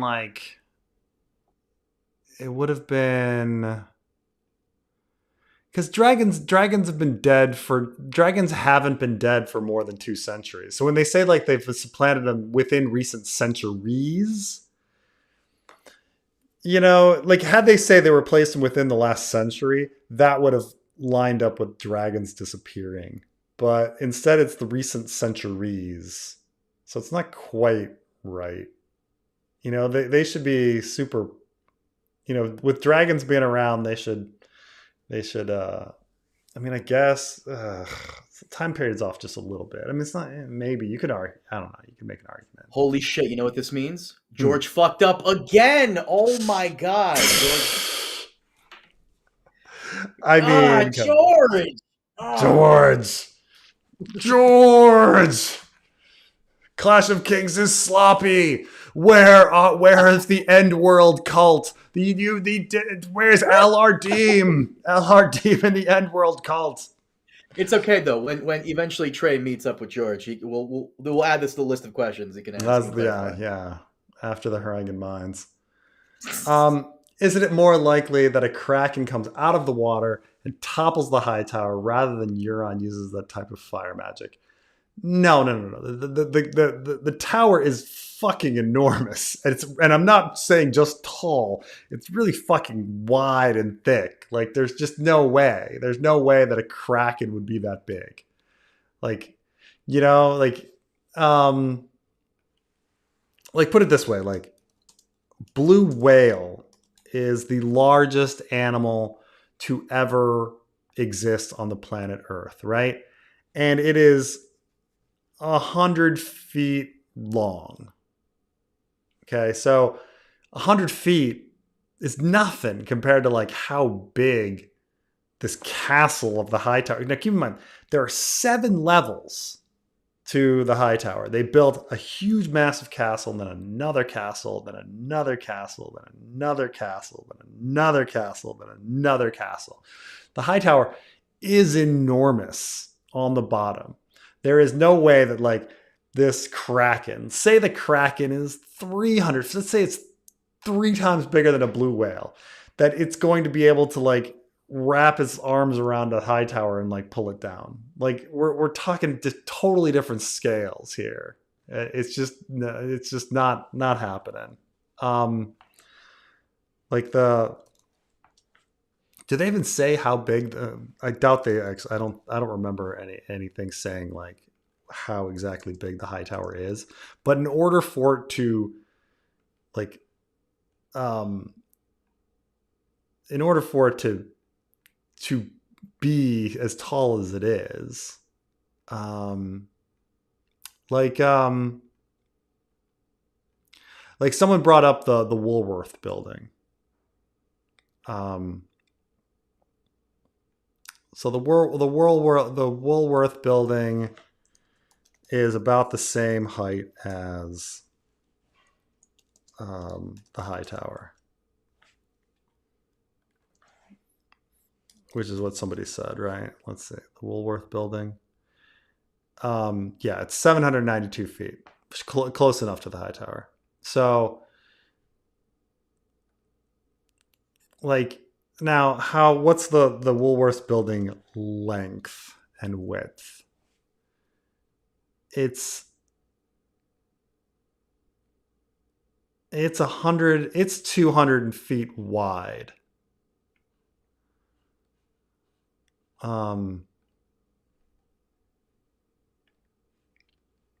Right. Here, I'll just so people can see here. Okay. So this is the Woolworth building. So It's 200 feet wide, which means it's, twice as wide as a blue whale at its base. And about the same height, right? So a Kraken would have to like get its arms around, but it would have to also have enough of like its arms in the ground as well to somehow pull. It's just not getting enough strength. It's not big enough. It's not big enough. No way I'm seeing Kraken pulling down the high tower. I mean, as epic as that might look. But I don't know, comparing it to like whether there's a pyromancer guild in Old Town that he can force to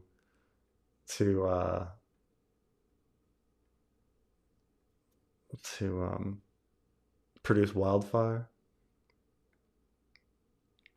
Undying give visions to Dany after drinking the shade. Well, I don't know if the Undying gives the visions. Like it says that pulls the culls from her eyes. But the question is, who is giving those? Where are those visions coming from?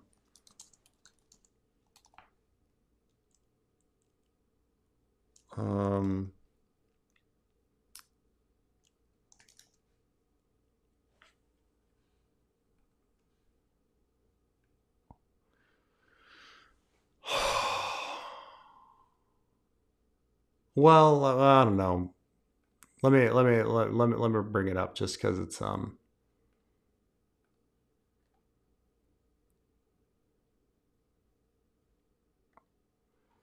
okay. This is the description of Shade of the Evening. Okay, 1 flute. Do I need to?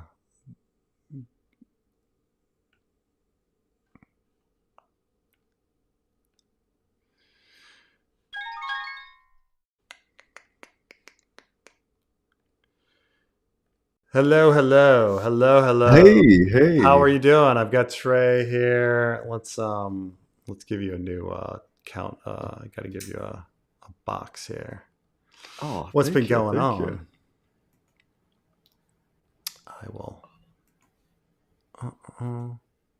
Yo, is that Trey the Trey the Explainer? The Trey it the is. Explainer. Hello. Bizarre Is that adventure, Carmine of the Red Team Review? No, it's a car guy of Blue Team Review. How was your bizarre adventure around the United States? Oh, it was great. It was a crazy time. I don't know. Like it aged me significantly. Yeah, it was a great little adventure. I saw just like so much stuff. But yeah, I'm happy to be back. Your next foray into the outside world has to go to meet George R. R. Martin, because we have a series of questions we want you to ask him. We got to have the Harangan Mines, right? What's the list here? We got Harangan Mines. There's another one that I wanted to ask. It was like you forgot the most important one, which we just came up with 5 minutes ago about the Alchemists Guild. Come on, bro. What about the Alchemist Guild? Oh well, there's some discussions. There's a lot of things that just kind of don't make sense about the Alchemist Guild. Like, does the Alchemist Guild, like, what caused their downfall? Because it seems that their downfall happened. They were replaced by Maesters within the last few centuries, but the Maesters came to Westeros 5,000 years ago. So somehow, and only became more popular than the Pyromancers in the last few centuries. So what the fuck were the Maesters doing? Here, Trey, I got you. How are the Pyromancers for thousands of years like bigger than the Maesters? And then what happened in the last few hundred years that caused the Maesters to jump ahead? Here, Trey, I'll send it to you on Discord. Is it maybe I know that like the only time we kind of hear the Pyromancers is with Aegon the Unworthy. He makes the artificial dragons. Maybe that's like their failure there is what sets them back. I don't know. But even that's not within the last few centuries, right? You've got to go more than 200 years ago. So you're talking like something before Jaehaerys. Like something that happens before Jaehaerys that causes their downfall. Yet another thing Fire and Blood does not cover, like the it very well could have happened before Aegon's conquest. Like it could have been like before Aegon's conquest, the Pyromancer Guild, the Maesters are like, we're totally, but like, what was it? Like, what was the thing that everybody's like, Pyromancer Guild, they suck. Maesters. And you're right. I always assumed it had to do with the death of dragons. Like they started to decline when dragons died and the magic started seeping out. But you're right. They declined before the Targaryen invasion, it sounds like. Right. George. Or just after. But not like the death of dragons wouldn't be a full 2 centuries. So it can't be that.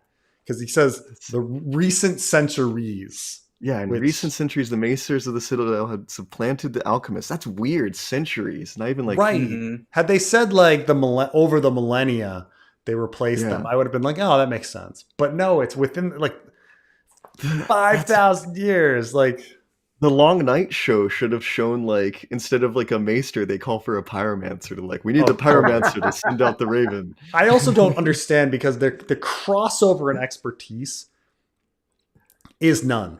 Like I don't get it. Like these guys do childbirth, ravens, and like medical, right? These guys do engineering and wildfire and transmutation. Okay? There is no fucking crossover between engineering, transmutation, and wildfire and medical, childbirth, and ravenry.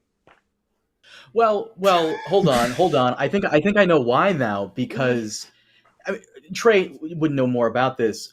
Besides, like trying to turn metals into other metals, aren't they also known for like, making medicine and like alloys like, and other stuff like that? Alchemists were kind of like a pharmacist a little bit in like the ancient times, like But then there's what do they have, like the woods witches and stuff in the Song of Ice and Fire? Like they were kind of, the pyromancers are kind of redundant. Like and they're very specific. But it could be in the terms of there could be some medicines that the pyromancers were doing. That they're like chemists. Basically like the pyromancers, I'm assuming, are like chemists in like their universe. Okay. All right. Okay. So there you go. That actually makes perfect sense. Like as Maesters started to become more common around the kingdom, alchemists started focusing on the one things Maesters don't, which is blowing shit up. There it is. There it is. It's interesting. Yeah, it's weird that we don't hear about the pyromancers at all, like in like the kingdoms before Aegon's conquest or anything like that. Like that it's not brought up. Like, yes, I don't know, one of the Lannister kings had a pyromancer. He would make him. He had an alchemist, and he would make him lots of drugs. Do you think? Here's the big question, Trey. Do you think? Now it says that the Maesters supplanted them almost everywhere, but clearly not King's Landing.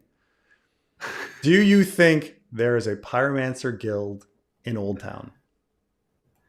Oh, I feel like there should be, right? If they exist anywhere outside of King's Landing, they got to have one in Old Town. Like Old Town's the next biggest city, right? Right. So this is the big question: is if you were Euron and you're trying to bring down the tower, and we're thinking there's no way you're storming that shit. So the only way to bring down the tower is to dig mines beneath it. Who's known for mining? The motherfucking Ironborn, right? You start digging beneath it, and then you want a big explosion. You get wildfire.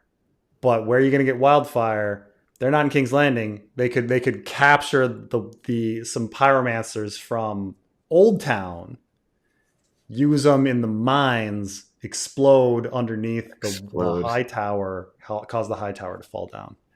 Oh, I've been thinking about like also you could tie it in with the fact that there's a Red Temple in Old Town that like the pyromancers still kind of exist here because the Red Temple buys some of their shit. Yeah, that buys their ship, like could get an eternal flame, like they're able to. The other thing was during war, the high tower burns a green flame.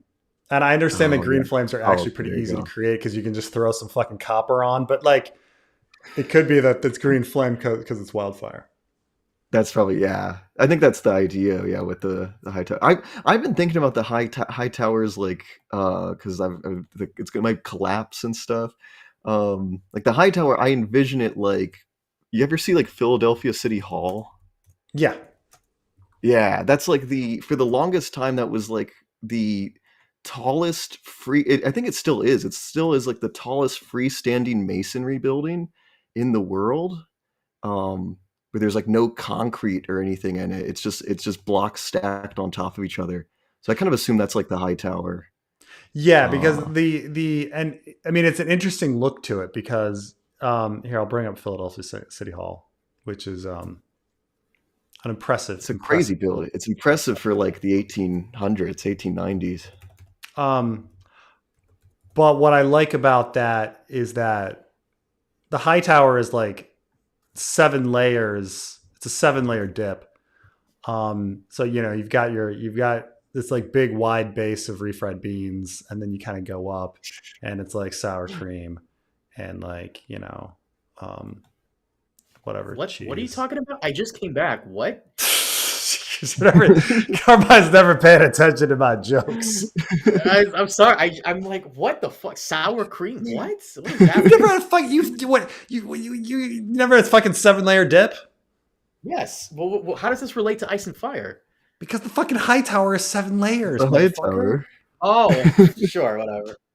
7 layers. Preston, I do have a question for you from next time you eat 7-layer dip, you're gonna be like, one bite for the smith, one bite for the maiden. Refried beans for the crone. Someone asked if Euron does go through with this plan that you've concocted here, what color does the high tower burn? Color the flames? Gotta be green, right? Well, when it's war, it burns green. No. I'm assuming he means when the high tower, the tower itself is brought down. What color does the material burn? I mean, the wildfire in the Clash of Kings is green, so the whole thing is just green, right? Isn't the high tower made of that special material? Oh, that you're talking about the oily black stone? Like, would there be some sort of reaction? You think so? I don't know. Question for the fanfic.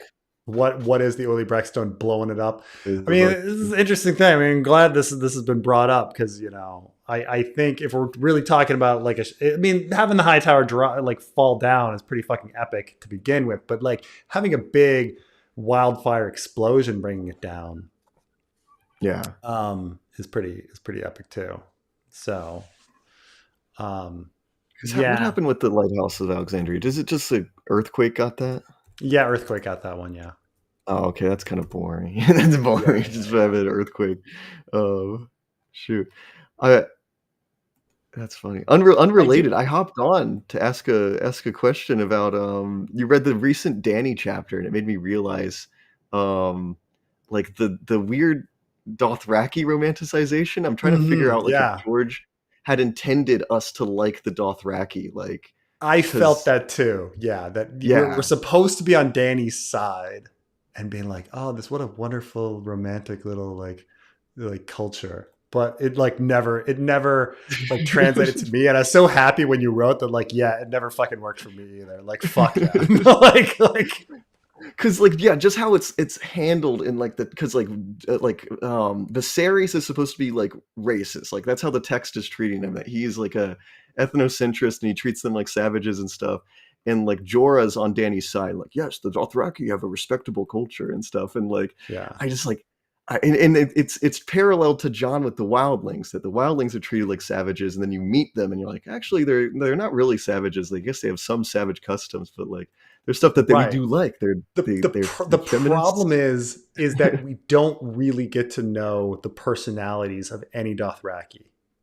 Yes, like, had we learned anything about Irri and Jiqui at all, maybe it would have worked. But we don't really know anything about Irri and Jiqui. They just kind of like pick out dresses for Dany and like get muff munched by her.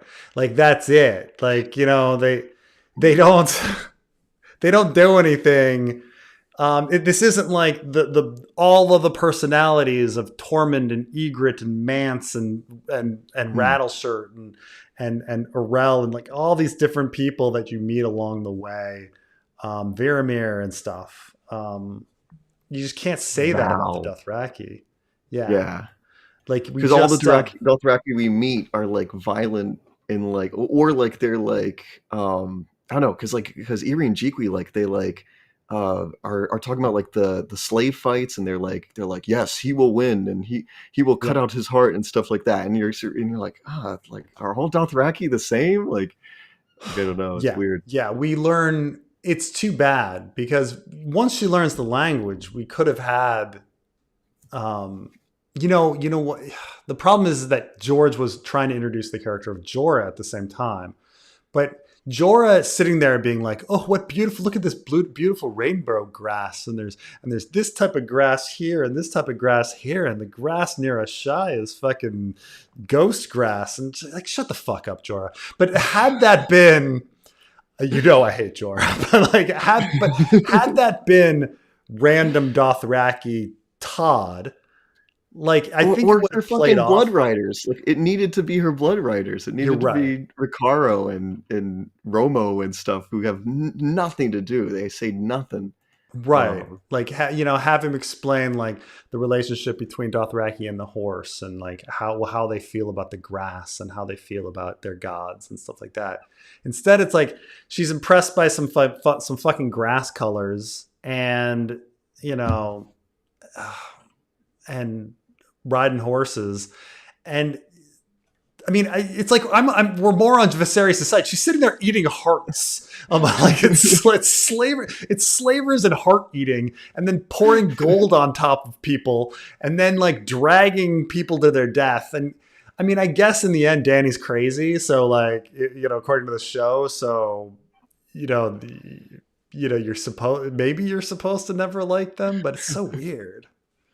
I just remember the show, like there was like Dothraki Extra, who's like Dany's like second in command at the end, and like we have like no idea who the fucking guy is. Who that guy is, and like what happened? What happened to your blood riders? You had fucking blood riders, like you could have used them rather than random Dothraki guy that you picked up later to stand next to you. So weird. It's funny doing your reread where you're like looking at like, oh, actually Khal Drogo was like a more liberal Dothraki and stuff. And this is stuff that like George never really, I don't know, maybe he intended it from the beginning, but he doesn't follow through. He like does a regression of Khal Drogo. Like we needed to see liberal Khal Drogo and stuff. We needed to like see or something. It's a fascinating thing that Khal Drogo has this manse and vacations in Pentos.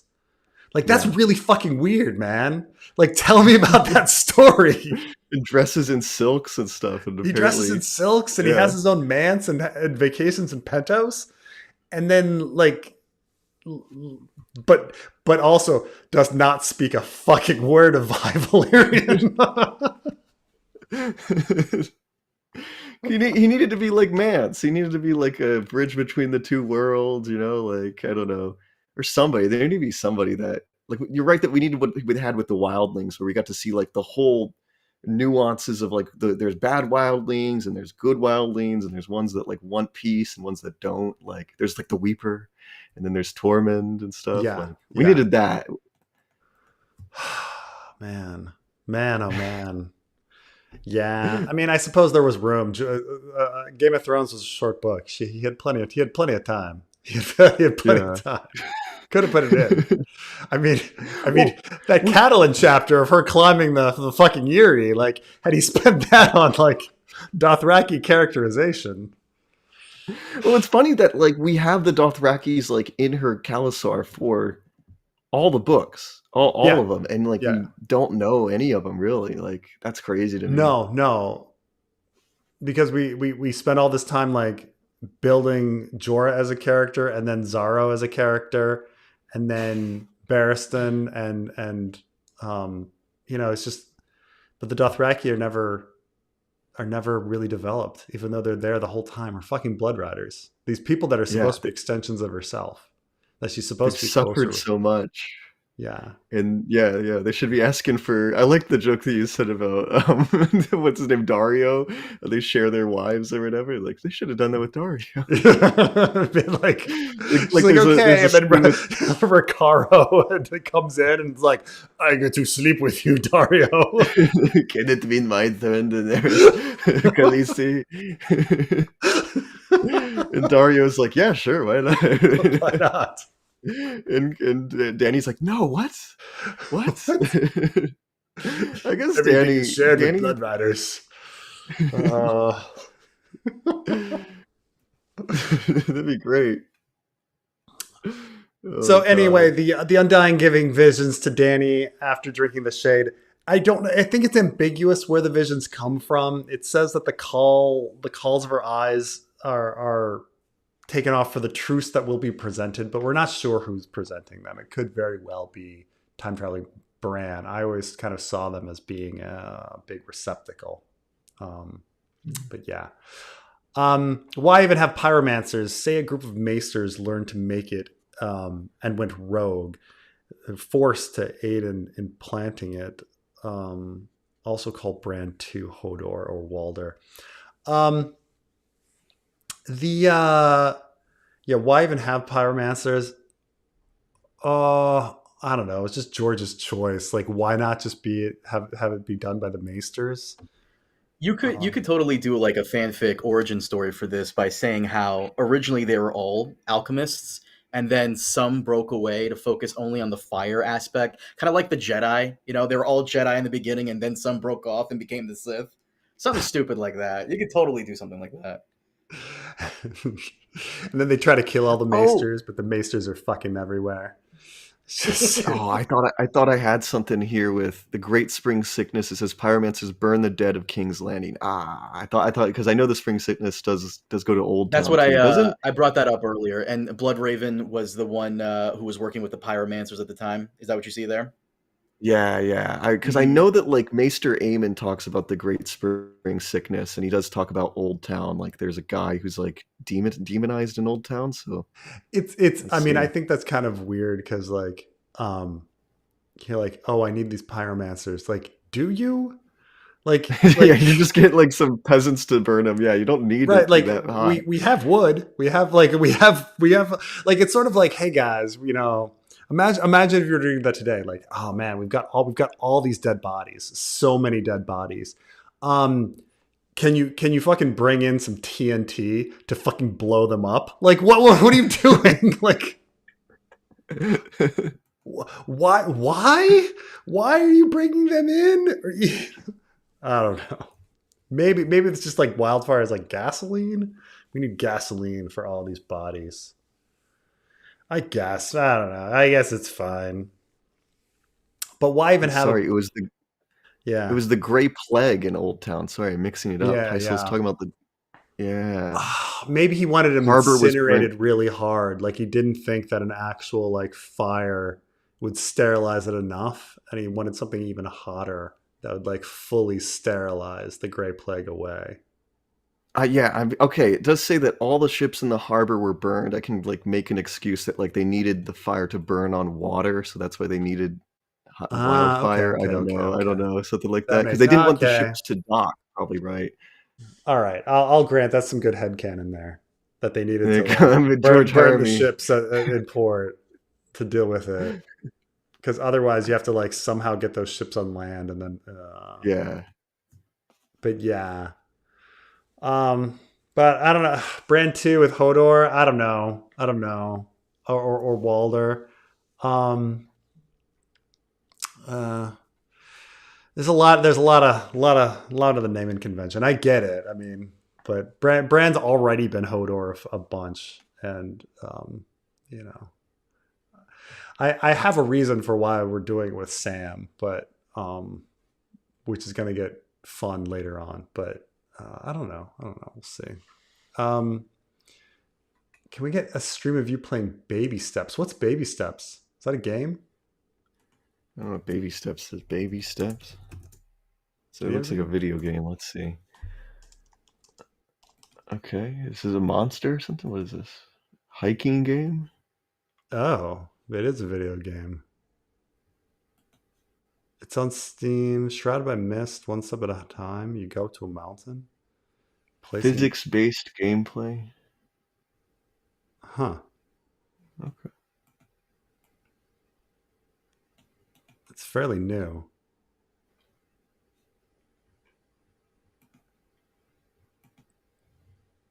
It's so new, it hasn't even been released yet. Oh, really? September 8th. Yeah, I think there's a demo. Is this the game developer? Is this like the dev commenting on it? No, this is Trey. You know, one of those games where you're on the motorcycle trying to get over the cliffs. You know what I'm talking about? You've seen those before. Oh, right? yeah. Yeah. Back in the old, like 10 years ago, that was really popular. Like PewDiePie playing those games. The one game I'm glad you mentioned that. One game I would love to see Preston play would be Slender Man. Preston, you remember Slender Man, right? Yes, I do. Oh man, you'll be playing that shit without me. That shit freaks me out. I know. I mean, I don't know. If I'm gonna let's play something, maybe if this looks, I don't know. We'll see. I don't know. I have to work on figuring out how to do let's playing. We've always been looking into this, and it's so fucking hard because I have a Mac. You need so much more equipment for like let's plays with video games. I'm the same way. Does Israel stand a chance of changing regime in Iran by themselves, where the U.S. intervene if Arab allies are threatened by the war?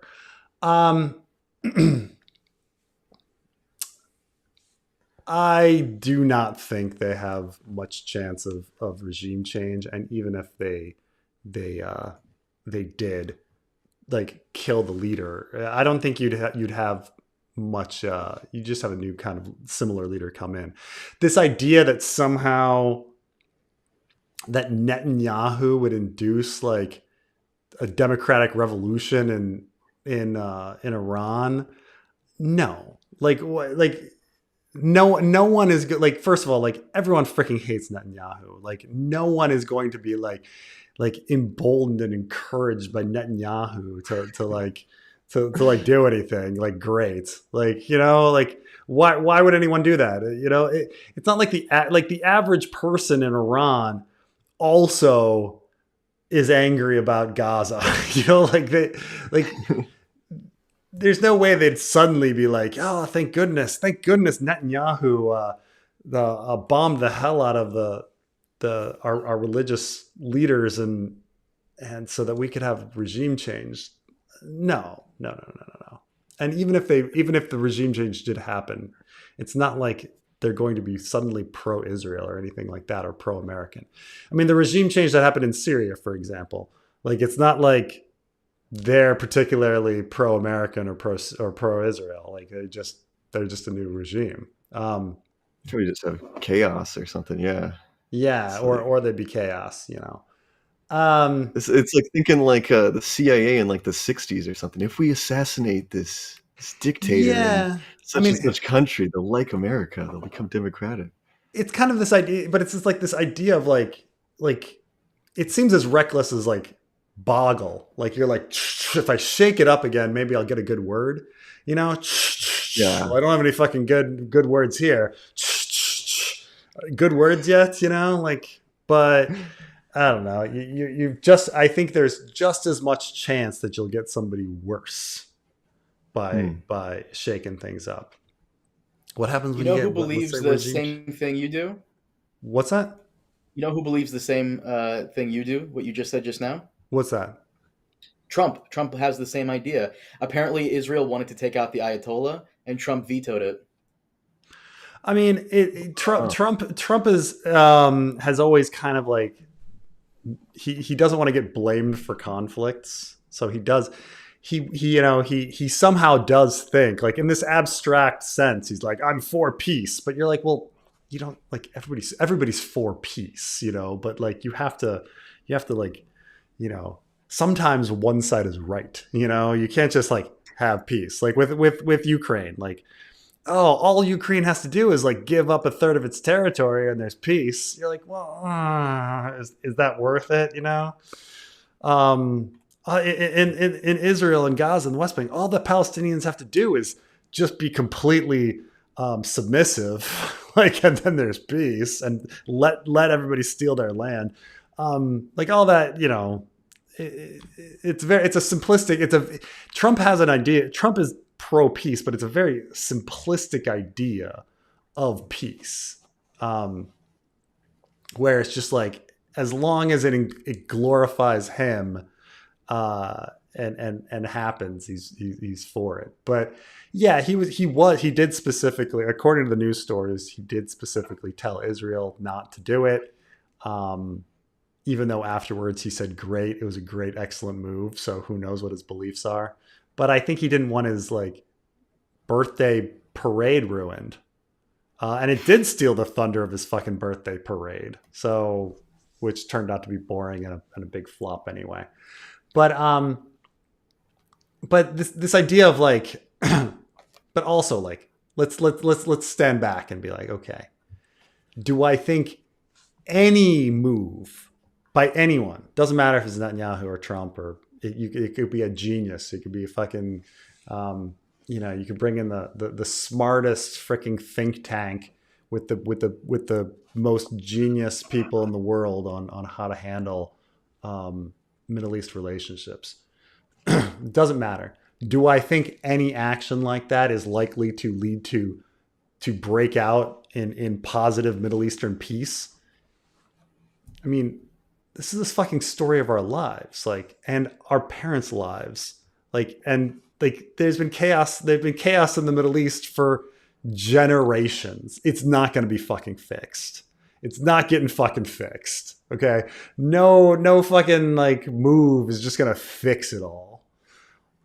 Like, there's not going to be a like wonderful regime change and all fixed. 'Cause that's how it fucking works. Right. Like, it's just not going to happen. So no, it's very, very rare that you just like, I can come up with a couple times in history where there's been a snap regime change and everything's been fine. Panama, weirdly, was one of them. Panama in the 89, like, that was a weird one where regime change happened and everything was fine, you know. But otherwise, no, like, it's usually very, very fucking messy. Usually, like, you don't just like bomb shit and then everything, then fucking roses bloom. Oh, fucking what a great idea to fucking just drop bombs on people. Roses, fucking, like, that just doesn't fucking happen, man. Like, it's just, no, there's zero fucking chance that there'll be something positive coming out of this. Like, zero fucking. Dropping bombs usually doesn't make everything great. It just, you know, so it's just, but it's an interesting, but I do appreciate the spicy pepper here. But I don't think the US is going to intervene here. Usually what happens in these situations is, people kind of don't want war because we're talking about nuclear powers here.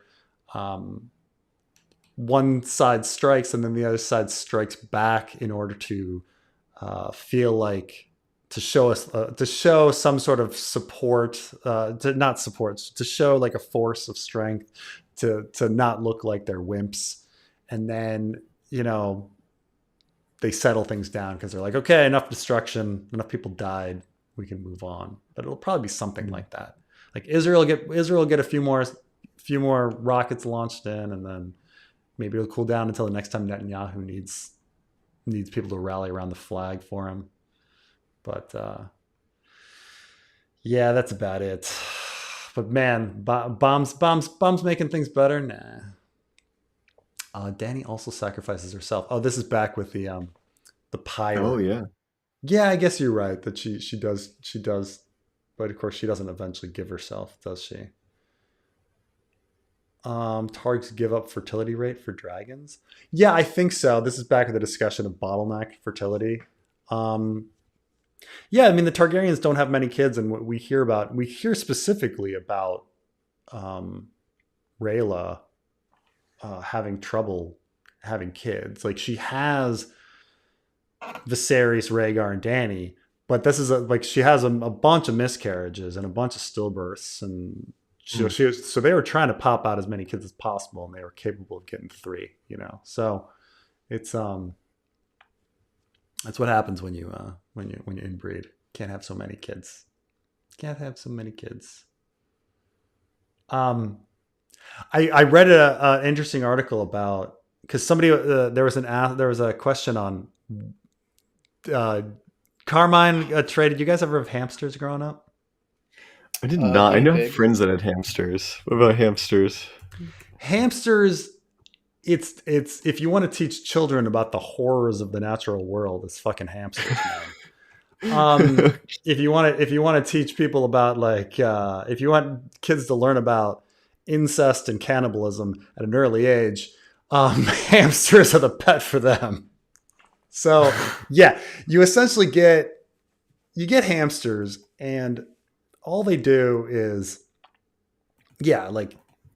if you have 2 hamsters, you will now have fucking 20 hamsters, right? And the mother then starts eating her young. She starts eating the babies, and you're like, what the fuck? Like, yesterday there were 20 hamsters, and now there's 15, and now there's 12. She eats the kids, and then eventually 5 or 6 will survive, and then you have to give them away because now you got too many hamsters. But then the mother will start having babies with the son. And then you've got 20 more hamsters and everything. Oh my God. Yeah.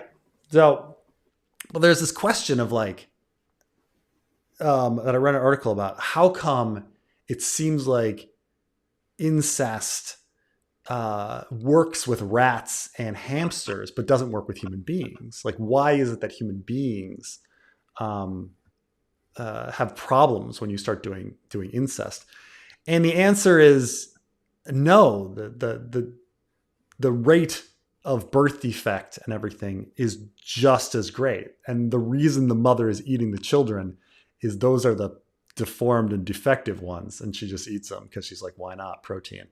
But the difference is a hamster or a rat can have between 200 and 300 children in their lifetime, while a human can have 12. So if you're talking a hamster can have 90% of their litter, of their offspring, be defective, and it still has 20 viable kids. While a human, if it has 90% of its offspring be defective, you're talking 1 kid out of 12, right? So that the only difference is the sheer numbers of what's going on. That the hamsters are just the mother can have sex with the son and produce a bunch of kids that are all inbred, but there's still a few, because the litters are so huge. A few of them are going to be healthy, even if the vast majority are not. Yeah. So hamsters are kids. You want to learn about cannibalism and incest? That is insane. Oh yeah, that is crazy. Oh yeah, that's interesting how that works too. That they just the number of the offspring is how they eat the deformed ones. Oh my God, I did not know this about hamsters.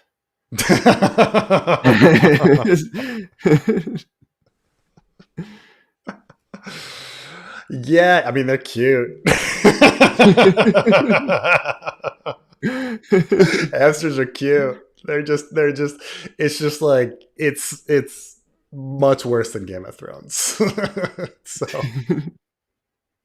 I'm sure someone's going to ask the question now, but Preston, are you going to get hamsters for your kids? I don't know. I don't like pets. Are a pain. I know. I mean, Preston's not a pet guy. Every time he hears my cat meow, he rolls his eye. Why, Carmine? Why? No, I understand. Well, Carmine doesn't really feel like he's ever going to have kids. Doesn't care. So cats are really low maintenance. I understand cats. True. Cats, you could leave a bowl of food out. You can go away for 4 days. It doesn't matter. It's a fucking cat. Fucking lowest mate. I don't understand dogs. Because I'm like, you're putting that much work in, you might as well have a kid. Like, you might as well have a fucking kid. That's just a fucking lot of work for a dog. I understand cats completely. Like, you go out and walk them, and you have to come back in and come back out. If you're all lonely, like Carmine is, you know, a cat suffices. Why would you put in the extra work for a dog? And if you're gonna put in that extra work, have a kid. I just don't get it. I don't understand dogs.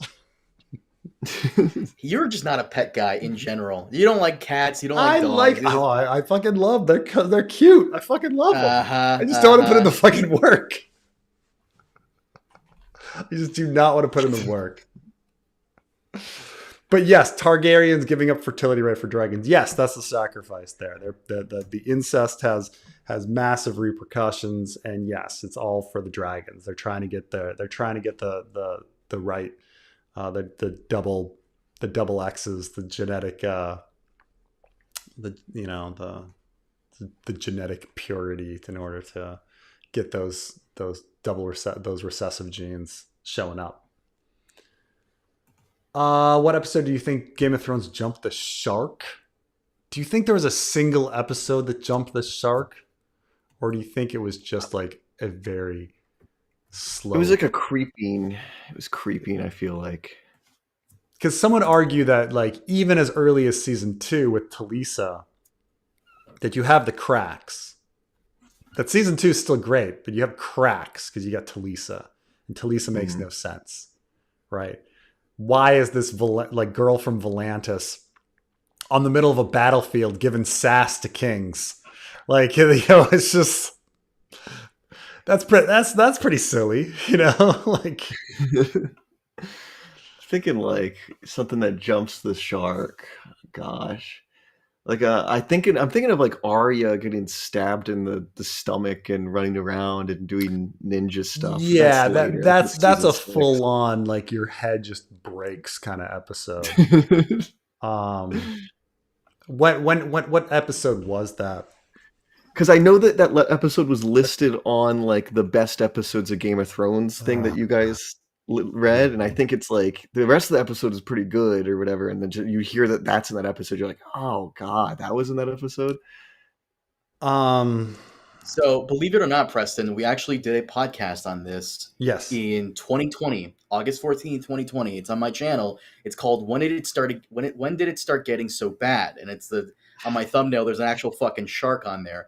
I fucking forgot what we talked about, but someone here says Game of Thrones jump shark when Arya was stabbed 8 times and fell into dirty sewer water. Yeah, and then somehow defeated the Terminator because she turned off the light switch. Yeah. So I think she's stabbed in episode 6, season 6, episode 7, and then episode 8 is where they finally fight. Where's the Asha one? Where's Asha going around the continent and then leaving without? Oh, I think you're right that Asha versus Ramsay is that happens in. See, I think timing wise, I think that is season 4, episode 6. Preston, okay, yeah. Are you fucking serious right now? Hold on, Preston. Yeah, when's the Assault on the Dreadfort? What episode is this? I'm literally watching that fucking video right now. You're saying the exact same thing right now on stream. Do you mind if I play this real quick? Sure. Both of you are going to have to like be quiet though, because you're literally saying the same shit. Hold on. If you guys speak, it'll come through and no echo, but listen to this.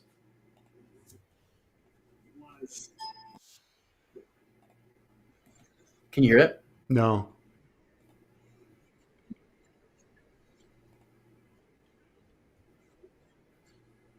No, I can't hear it. You have to like put your microphone up to the speaker. Ah, fuck. I'll have to clip it and send it to you. By the way, my volume is on full blast. This is just your mic sucking. Well, no. I think it's like the background noise filtering out thing. I'll have to clip it for you, but I'm literally watching the video right now, and you're talking about Yara going around the world and saying that's when it jumped the shark. See, I would say that man. Season 4, episode 6 is probably where it jumps the shark, because that's the first time where your brain just kind of breaks, being like, what? And timing-wise, that is kind of where the show kind of starts falling apart. It's somewhere around season 6, I agree. No, Ramsay versus Asha is season 4, episode 6. Season 4, yeah. No, it's season 4, episode 9. Is episode 9? Episode 9? That's perfect. Yeah, it's timing-wise, that's perfect. No shot it's that early. No. I'm saying season 6, somewhere around there. Oh my gosh. We covered this. I swear, I have a video on it right here. When did it start getting so bad? I just find it funny that we're still repeating the same thing. No, it's episode 4. Yeah, it is episode 6. Yara climbing into her boat. My brother is dead. Ouch. Yeah. Oh, okay. I mean, because season 5 is ridiculous. So I think that's the jump the shark moment. But I'm more brutal than you. You always said like, seasons 5 and 6 are okay. I thought season 5 was fine. 6 was where it started going downhill. Even Seymour over here goes, I remember Preston saying the show jumped the shark with Theon's sister trying to freak Theon. Yeah, that's what he's saying here. That's exactly what he's saying here back in 2020. Jesus Christ. How are we repeating the same talking points? At least you're consistent. At least we're consistent. The World Book insinuates that the Citadel and Old Town were built by the first men, but then are taken by the Andals. Could the Maesters be Andal scholars while pyromancers are the first men scholars? Well, I think the World Book insinuates that the High Tower was built by the first men, but I don't know about the Citadel. Because I'm trying to think, like, this would be...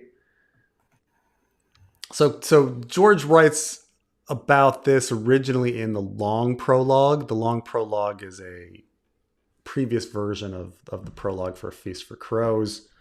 And then this is used it's given to Elio, and he writes the Old Town background for the World Book with it. But it's kind of like, how long has the High Tower been around? It says like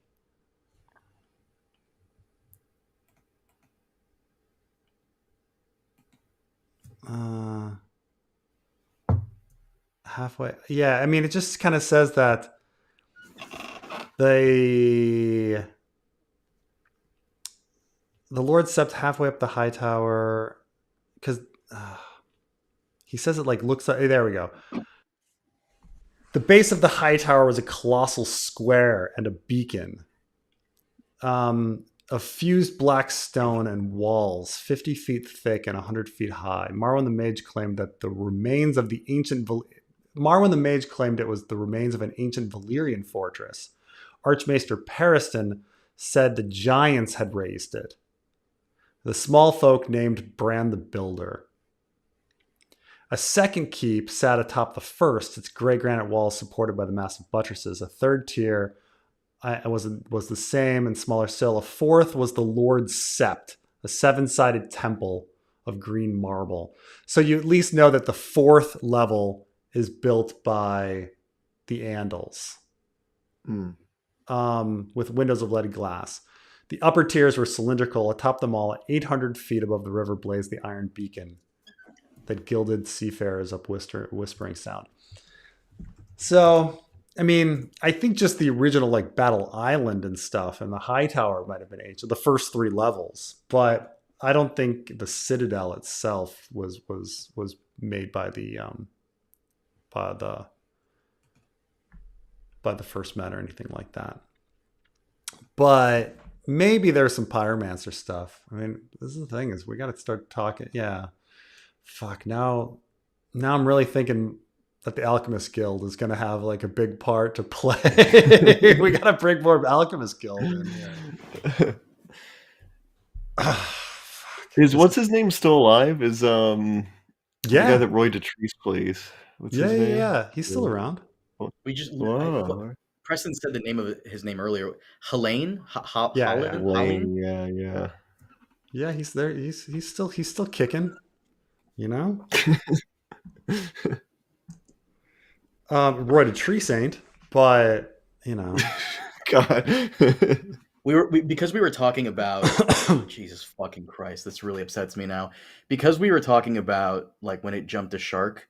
This is why I say season 6, and Financial Lad here brings up a very good point about Littlefinger in season 6. He literally could have taken the North for himself with the Valemen right after that battle the North had against itself. Wasn't that his plan all along to like eventually take the North? He could have done it then and there. Is there a reason why in the show he couldn't have? Who's he definitely could. Littlefinger. Is there a reason why Littlefinger couldn't have used the Vale forces to have wiped out both the Starks and the Boltons right then and there and taken the North for himself? Because that was his plan, right? To just take the North? It doesn't... Yeah, I mean, well, the show had all these regenerating Northmen. So like the Vale comes in and wins, and then they should be running shit. Like Bronzion Royce at that point should be like, I'm fucking king here, okay? Like I'm the one that controls the army. But instead, he submits to Jon Snow because a little girl likes him. You know? That really should have been the plot for like season 7 is like Littlefinger and the Vale men take control of Winterfell because who's going to oppose them? And like the entire like season 7 would have been them trying to like remove him. That would have made that's so That's true. Like Sansa and Jon Snow proving that they're better than Littlefinger and Waymar Royce or something. Like Waymar Royce. I love I love that Bronzion is just missing between, like you see him in the episode right before the long night, whatever, the battle against the White Walkers. And then like the battle happens and then he shows up at like the funeral and you're like, what the fuck was he doing? Where was he? Bro, how could you say that about him when Davos is nowhere to be seen anywhere during the whole battle? Okay, that's true. And he comes in at the very end to make sure to kill Melisandre. Bro, where were you? Holy shit, where were you? I was dealing with the soup. The soup. He had his soup scene. He had his soup, and then he's back. I was eating soup. Oh god! It's like I need a bowl of this, and he just and then he finishes his bowl, and he's like, "Battle's over." Fuck. Where is Dragon Demands? I'm sure, like in the behind the scenes, they mentioned like where Davos was. I'm sure he would know. Where the fuck is right. Davos? I mean, maybe there's an entire scene with like Karstark, Alice Karstark, and Davos, and and they're all back to back like fighting. I love one of my favorite jokes she made was in like the thing where there's like that little girl that Davos talks to before the battle. He's like, yeah, you'll keep the people safe in the crypts, right? And you're like, this girl didn't do her fucking job. You had one fucking job, little girl. You didn't keep them safe. I will always remember this. Who's the person where in your final review of the final episode of Game of Thrones, you were like, she never got you, bro. She never got Payne, you. Man. Ilyn Payne. Yeah. You won. She never got you. I couldn't even record it without laughing. You can hear me laughing on that joke. Mr. Wumbo over here. But Carmine, you see, by taking over the North and not dying is what people expected. So he has to do the opposite and not take it over and die to cause more chaos because it's a ladder. It's true. Oh, okay. So it's been brought up. There's this movie called Sorcerer, this 1977 film. And the film depicts 4 outcasts from varied backgrounds living in Central American village assigned to transport 2 trucks loaded with aged, poorly kept dynamite that's sweating, meaning the nitroglycerin's coming out, and that they need to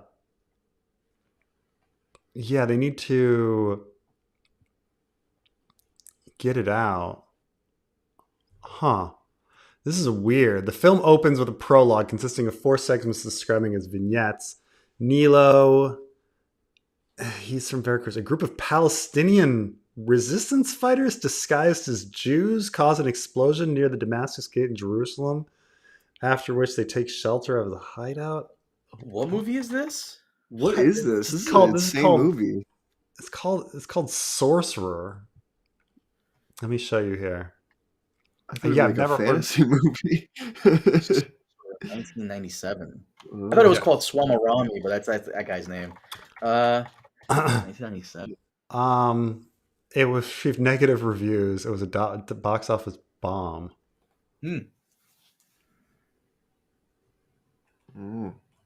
what are they saying? Why are they bringing this up? And well, he was talking about it like the dynamite kind of being like the wildfire. Oh. And that they used dynamite to blow up Damascus Gate. I'll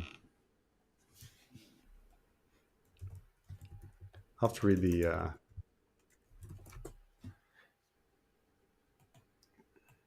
Greek fire. Like, I'm trying to think like what Greek fire can actually do, because like we do hear about like Romans maybe having like people that like held Greek fire on like their person, like a flamethrower, like that you could hold. So imagine like maybe like that's like ancient warfare in Westeros. They had like flamethrower guys. Yeah. Here's like a picture of him. There's like a guy holding like a flamethrower gun. And it's kind of like it's mentioned by like one history, and I don't know if we even understand how it would have worked.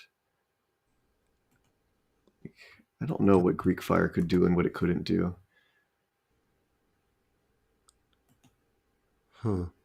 It's the guy from Jaws. Roy something? Roy Schneider? Yeah.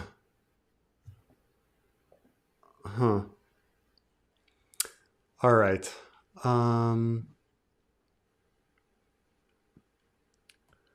Boom. Okay, you don't need to capture Alchemists. The Alchemists might be inclined to take out the High Towers as benefactors of the sheep to reclaim their influence. It's true. Plus, probably anybody that's interested in them, they seem pretty like, oh my gosh, you want to learn about us? Fantastic. Because no one gives a fuck about us. Anybody that shows them a bit of respect. Are we going to talk about Israel, Iran, and the No Kings Parade? Also, sour cream for the maiden and meat for the warrior. This is the seven layer dip. These are the layers. The seven layer dip for the seven gods. Yeah, I mean, look. It's funny, like so. Like I said, I generally think America's done.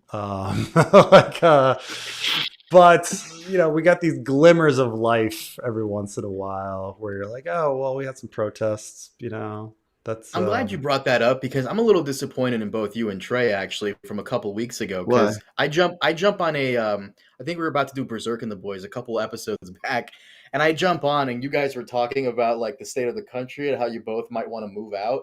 I'm like, why? You guys are amazing people. Like, this country needs more amazing, kind-hearted people. Why the fuck are you both gonna leave? Like, what the fuck? Why? Why do that? That's you of all people. Why? Well, you know, it's just that at some point you got to know when to hold them and know when to fold them. Like, it's just like at some point, like, what are you fucking fighting for? Like, what? Like, it's just been ruined. It's just been ruined. Like, I don't know. I think there's still some hope left. I mean, I hope so too, but it's just so at some point you're like, there's just so many dumb people, and it's hard. It's hard when America's just getting dumber and dumber. Yes. Okay. I know it must piss you the fuck off, because both you and Trey, you guys are well-educated guys. You guys, you know, have done all these things, and you guys have the same voting power as some dumb fuck from Alabama who just takes up resources and is away. I know that must piss Preston off. Does that piss you off, Trey? it makes me like, I don't know, in recent years my faith in democracy has been shaken a little bit. Like that, like America had like we had our chance and we voted for Trump to be in office. Like that sucks. Like, wow, democracy doesn't work because people are stupid. Right. And it may be because of the internet and just the spreading of lies and misinformation, and like we just can't handle it at this point. Like human beings just can't handle it, like cannot handle what the internet did to a human like us, but I've just been seeing it my whole life, this like slow trudge where like when I was young, guns were around, and then people started worshiping them, and then it got bigger and bigger and bigger, and the lies got worse and worse and worse, and the violence gets worse and worse and worse, and it's just the cruelty gets worse and worse and worse. There's so much stuff today where it's just like you couldn't imagine it years ago. You just couldn't imagine like these little things, like when and it's also so like boring and repetitive because it's the same shit. Like it's the same shit, and you look at history and it's still the same shit. Like I don't know, it's just like you get discouraged. That's all. Mm-hmm. Like I still don't like some crazy guy like breaks into like Nancy Pelosi's like house and beats the shit out of her husband with a hammer, and what happens? God, I forgot about that. Like, Fox News starts reporting that the guy was his gay lover. And you're like, and so that they can all go yuck, yuck, yuck, yuck, yuck, yuck, yuck. And it's like a crazy guy broke into his house and beat him with a hammer. And you're cracking, and the president of the United States is like, like Trump was like making jokes about this. Like Tucker Carlson making jokes about it. It's just like crazy stuff like that. Like you're just like, oh my God. Just the it definitely feels like the decency of people has been like eroded, like on what politicians will say to each other and what people on the news will say to each other is like, I don't know, crazy. You're both Americans. You guys have the luxury of like going anywhere you want and doing all this stuff. You guys have a lot of power in what you do. I just don't think, like I said, because I think you guys are good-natured dudes, very kind-hearted people, very intelligent people. I think we need more of that in this country. So that's just my opinion. Oh, yeah, I don't think you guys should. I think you guys should spread the kindness around and, hopefully inspire more people to be the same. You can't do that by leaving. Yeah. I'm not leaving. I might move out of my state or something like that, but to a more welcoming state or safer state for me to live in, But yeah. I don't know if I'm leaving the country yet. I mean, my Maryland rocks. It is a much better state than Georgia. It is. This is true. So, got any places in mind in Maryland, Preston? Maybe someone that starts with a B. I don't know. Oh, Baltimore. I mean, Trey would probably love Baltimore. I've been once when I was touring colleges. I toured Johns Hopkins. It was pretty nice. Pretty cool. Johns Hopkins. This is why I didn't get in. I get the names right. Johns. Yeah. Everyone gets it wrong. John Hopkins. Johns Hopkins.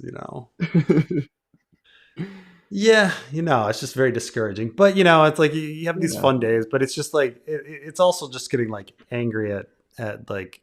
So I feel like the problem with like liberals is that we get distracted and we fight amongst ourselves, and it's like if something's not right in our face at the moment, we forget about it. Like everyone was like, oh, when Roe v. Wade was overturned, we were like, this would end Republicans like reign for a generation. And then people kind of forgot about it. And you're like, how could you forget about something so fucking important? I just kind of forget about it. The media stops reporting on it because, they attention economy and everybody wants clicks and shit like that. And it's just like the thing that really has like bothered me is like the infighting in liberals and leftists or whatever like that. that people are like, yeah, I'm not voting for Kamala because she supports Israel or something like that, and therefore like all the other issues are tossed out the window and Trump wins, and you get the worst candidate. Like, I've complained about this so familiar. much. And that's the funny. That's the funny thing, right? Like, when have you heard? Even though Trump is objectively worse on that issue, when have you heard Trump the genocider? Right. Right. And yet, somehow Kamala Harris is the genocider. Like, how? like. Yeah. You know, it's this like, you know, it's just like, oh God. So it's hard to deal with the stupidity. It's hard to deal with the because I was having this conversation with my mom, and because my mom talks about politics a lot, and you know, she brought up my father, and she's like, oh, you know, it's a good thing he never lived to see this. And I was like, well, the big thing that my father would have been upset about is the celebration of ignorance and idiocy that like happens today. You know, the rejection of vaccines, the do your own research, the firing of scientists, and the defunding of science and stuff like that. That would have fucking crushed him. You know, just how people are just so fucking dumb today, and how they want to shut down universities and stop getting vaccinated and shit like that. It's just like outrageous.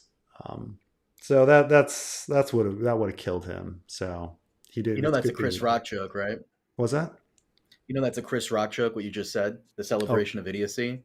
Oh, really? Because Chris Rock said it was like about certain black people would be like, when you ask them like a math question, they'll be all proud of not knowing. I don't know that shit. Like, they'll all be proud of that. That's kind of what's happening now en masse. Yeah. It's Chris Rock is always funny. I mean, because that character, his stand-up character, is a character. It's so funny when you see him in interviews and he's just not that. You know, it's But by the way, Trey, if you're looking for places to move, may I recommend a place? Not Kansas. May I recommend a place? What's up? Santa Fe, New Mexico. Now, listen. Here's what I need you to do. I'm just saying, like, the moment something happens, I need you to break into a couple of places. I'll help you, and we'll take some material, and we'll be set. Our channels will be golden. I've thought of this. If I had like a power or something like that, you know, like if I could be invisible or whatever, teleport or something, the first thing I would do is sneak into George R. R. Martin's house to read what he's got there, because we're never gonna get it. Oh my God, it's so funny. You'd be like, steal his little figurines, steal his little dragon figurines in his little room there. Like, George just walks in one day and there's this like floating pages, and he's like, it's invisible tray. Well, that's the thing, is I have to log into his computer, right? You'd have to get his WordStar. What computer? I was wondering, like, could someone hack WordPerfect? Could someone hack into his stuff and like get the like? But no, he uses like a fucking typewriter, right, Preston? You can't hack into that shit. He uses you know, WordStar on an emulator, which is I thought when I heard it, I was like that can't be true, and then it was true. Like, you see that's what would happen to me. Yeah, it would be like in Andor when Cassian gets into the TIE fighter and he just like doesn't know what the fuck is there. He's like, oh fuck, I snuck all the way in here, and I don't know how to use WordPerfect. Tray on the computer, you'd be like, what? And then you accidentally delete like all of Winds of Winter. No! Wait, get it back! And knowing George, it only exists on that computer. It doesn't exist anywhere else. Oh God. I assume the Alchemist Guild was the West Point of Westeros, a place for military science and engineering at its height pre-unified warring Westeros. He said centuries, though. Centuries. So it had to have been before unified Westeros. Yeah, that's true. Well, but a place of military and science engineering at its height pre-unified warring Westeros. I mean, I don't know. I don't actually like. It's weird enough that the wall exists. prior to unified Westeros, like how would you have like that they would all fund one thing? Like we all hate each other, but we're gonna fund the wall. Like why? Like especially when it's like on the northern border. Like even Tywin brings up like the wildlings are a northern problem. Doesn't affect us. You'd think like other kings would be like, why am I helping out the north? But yeah, how do institutions like the Citadel survive like pre-unification? Like you'd think it would just be like the Reach funding it by itself. And then it's like, why are we sending Maesters out to kings like outside of that? I mean, I know guess the Maesters are based on like Jesuits. Yeah, so like they're like the church funds it and it's like a proselytizing thing. Right. But you certainly wouldn't trust the Maesters, like if it's from some other country, as advisors. Right. Yeah. But I mean, I guess they had some engineering and mechanics, and I see this whole stream has made me convinced that we need to like now there has to be fucking massive alchemist like mention and background given in the fanfic. Yeah.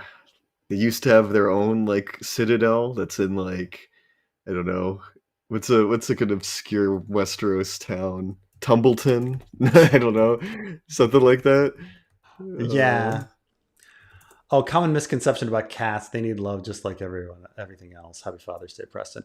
That is true that I have taken care of cats over different times. And I will say you go away you go to work and then you come back and the cat's like meow, meow, meow, meow. And it's like on you. It's like, why did you leave me alone the whole day? And you're like, oh. I mean, this is the thing. I mean, you go to sleep at night, and when the cat like sleeps between your legs on the bed, like that feels pretty nice. You know, you got the little guy, you know, finding his little nook there. Or when you're watching TV and a cat goes over and like kneads your tummy, and then like sits down. Like everybody loves that. Cats are fucking cute. Yeah. You know, I'm not anti-pet. They're just a lot of work. I'm all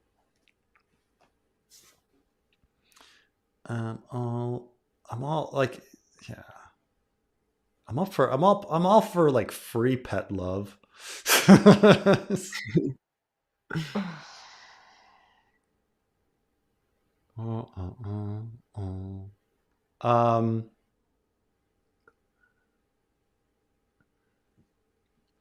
Americans, Italy changed their citizenship law just because of all the Americans applying for it via Italian grandparents.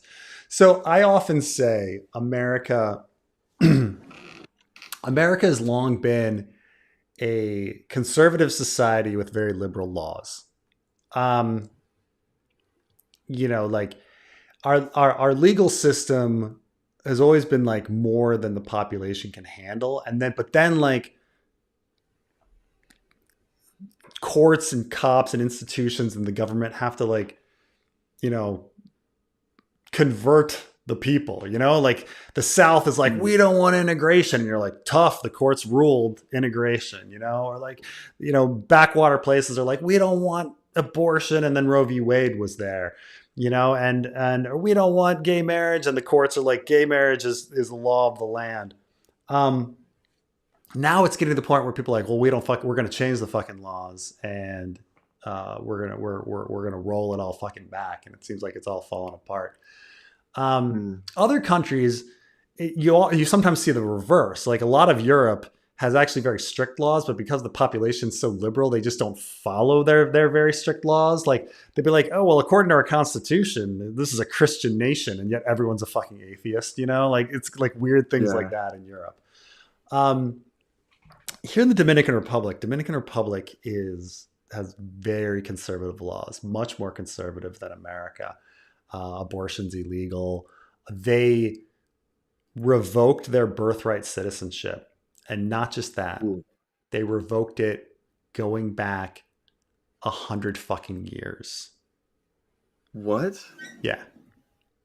Why would they do that? because they don't like Haitians. That's so insane. You literally have hundreds of thousands of people from Haitian descent, mainly, who had birthright citizenship, who had their citizenship revoked, who are stateless. How do you do that for like a century? What? This causes so many problems. It caused so many problems.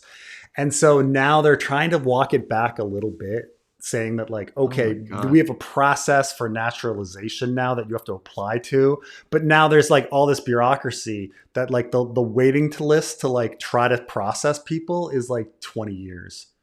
So like, no, it's completely and utterly fucked. Like left around 200,000 people going back in danger of being stateless. That is insane. 200,000 people. Yeah. Mm-hmm.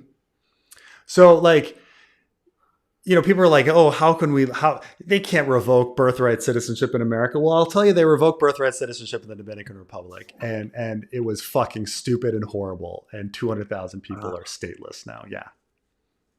That is insane. Yeah. Yeah. It's fucking crazy. Now, Dominicans, though, the younger generation of Dominicans, they tell me that Dominican Republic is in for a big change in the next generation. Most of Latin America has gone through this kind of is the what they call the Catholic country switch. Spain, Italy went from being these incredibly religious societies to being the most atheist countries in Europe. And within a generation, you went from like women covering each other up, like covering up, like practically looking like Middle East, Muslims covering up with head covering, to boom, no, mini skirts, like wearing nothing. And that was Spain and Italy. And that now we're starting to see it in like Colombia. Colombia is now a very secular country. There's been a switch in a lot of these Catholic countries. And so, this kind of happened in Argentina, Chile. But the question is it going to happen to Mexico? Just went through a huge shift. Now Mexico, used to be a super conservative country, is now one of the most liberal countries. They elected this super liberal woman who has 75% approval rating. They legalized abortion. Like it's, there's been this huge switch. So maybe it's going to happen to the Caribbean and Central America. I don't know. These are more conservative places than the rest of Latin America. But the youth of Dominican Republic insists that there is a huge, huge difference between the young and the old. But unfortunately, in America, I don't see that shift. I see the opposite. I see it becoming more conservative again. Yeah, I mean, America has the sex gender split where women are becoming more liberal and men are becoming more conservative, which is that won't be a disaster.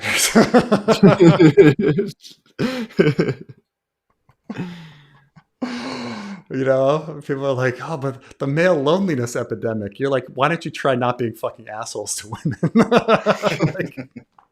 I posted from the World of Ice and Fire the whole thing about the Maesters and potential alchemists, wizards, sorcerers, all that stuff. Yeah, it just seems to be an amalgamation of all these like random ass groups that were in Westeros before. I love this. The genocide started under Biden, Preston. Oh boy. David Lightbringer fan over here. I'm sorry. Have you not fucking been paying attention since 1948? Like, what the fuck are you talking about? There's no problem, Preston. There was no problem. There was no problem at all. It all fucking started under Biden. Yeah, exactly. Yeah. Oh no. 6 Day War, Infantado 1, Infantado 2, all the settlers and the stealing of land.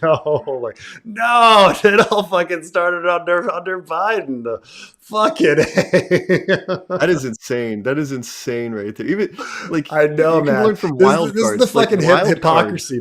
This is what I fucking hate. Is that like you motherfuckers didn't care about Palestinians before, and suddenly don't care about Palestinians now. But you cared about Palestinians for this tiny fucking window between like a fucking year. 1 week of the first week of November, and then fucking went back to forgetting about the fucking Palestinians. That is what an insane comment. I can't believe like somebody being 100% honest here that they don't know that Israel Palestine's been a problem for fucking decades. That's when it started, man. That was the first time. That was the first time people started fucking like killing Palestinians, man. That was the first fucking time. 2020. Yeah, it wasn't Preston, a problem until 5 years ago. That is insane. Don't you know Biden's behind everything? Despite being a senile old man, he's the one behind everything. He's pulling all the strings. What's this? Biden's the one pulling all the strings, even though he's a senile old man. Of course. Except for the fact that yes, he's both like brain dead, but also like a mastermind. Yes. Planned it all.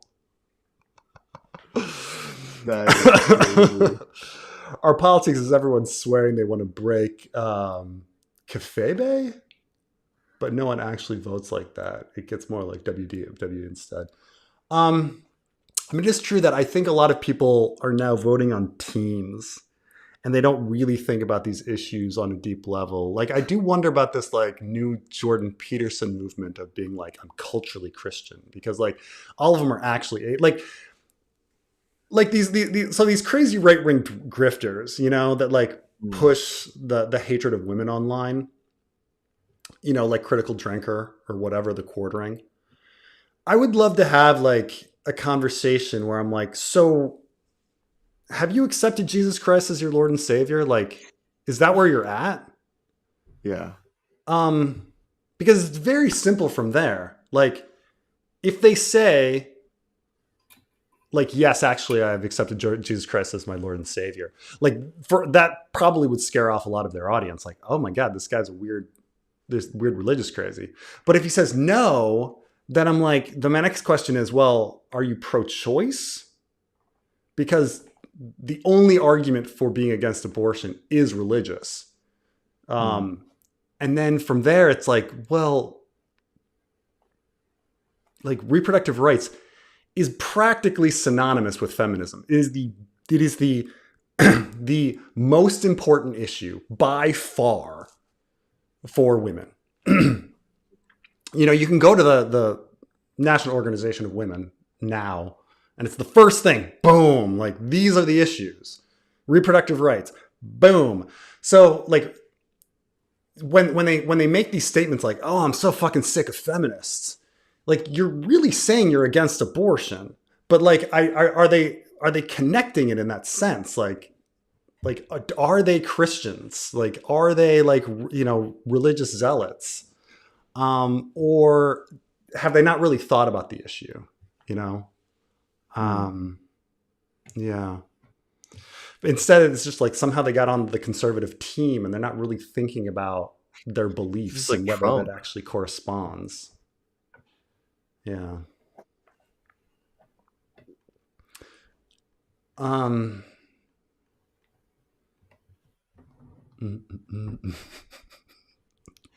It's still funny. I'm still laughing at the thing, man. I hope he comments back. He hasn't said anything yet. I hope he says something. It's like, I mean, sometimes you say something like so dumb that I'm just like, I'm beside myself sometimes with comments. Like, wow, haven't had that one. Oh, man. You can change 5 characters' ages in A Song of Ice and Fire. Go. Huh.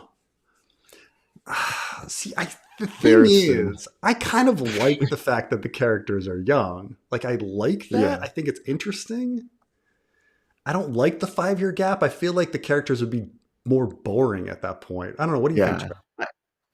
I've never liked the 5-year gap stuff. And you're right. I like that they're really young, and it helps them being like immature and growing in a short amount of time. Right, going through shit. Like the fact that Jon Snow is a boy is, I don't know, maybe make one of the most interesting things about him. Like that he's a boy commander. Like if he's a man commander, he's just a dude, right?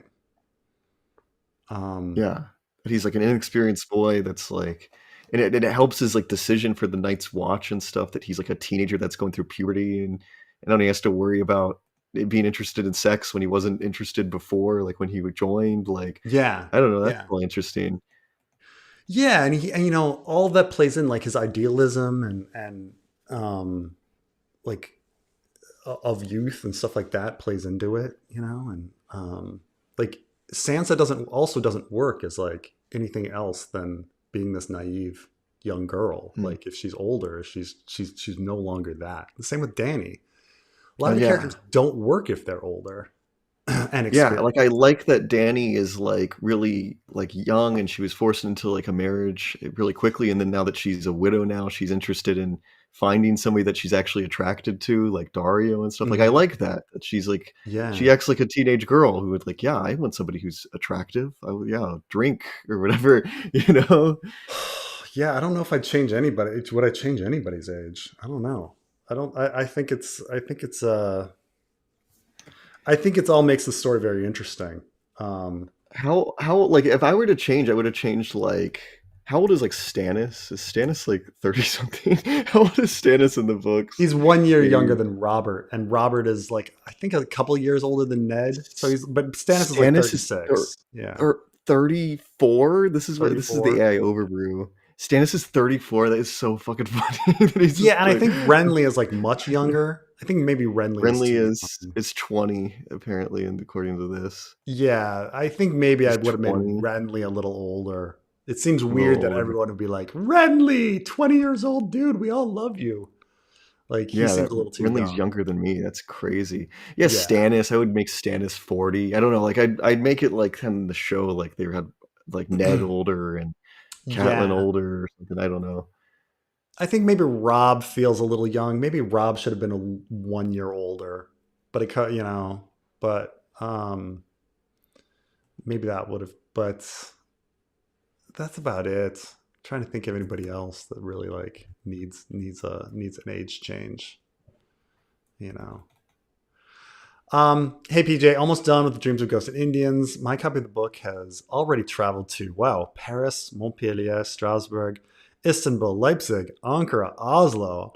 It's having its own globe-trotting adventure. That's fantastic. That's awesome. That is really cool. Thank you. That makes me feel good that you're having a good time with it and it's getting around. That's funny. But that's awesome. Yeah. All right, getting to the end. By the way, just as George R. Martin as an author is known for describing characters eating, PJ as an author should be known for describing characters urinating.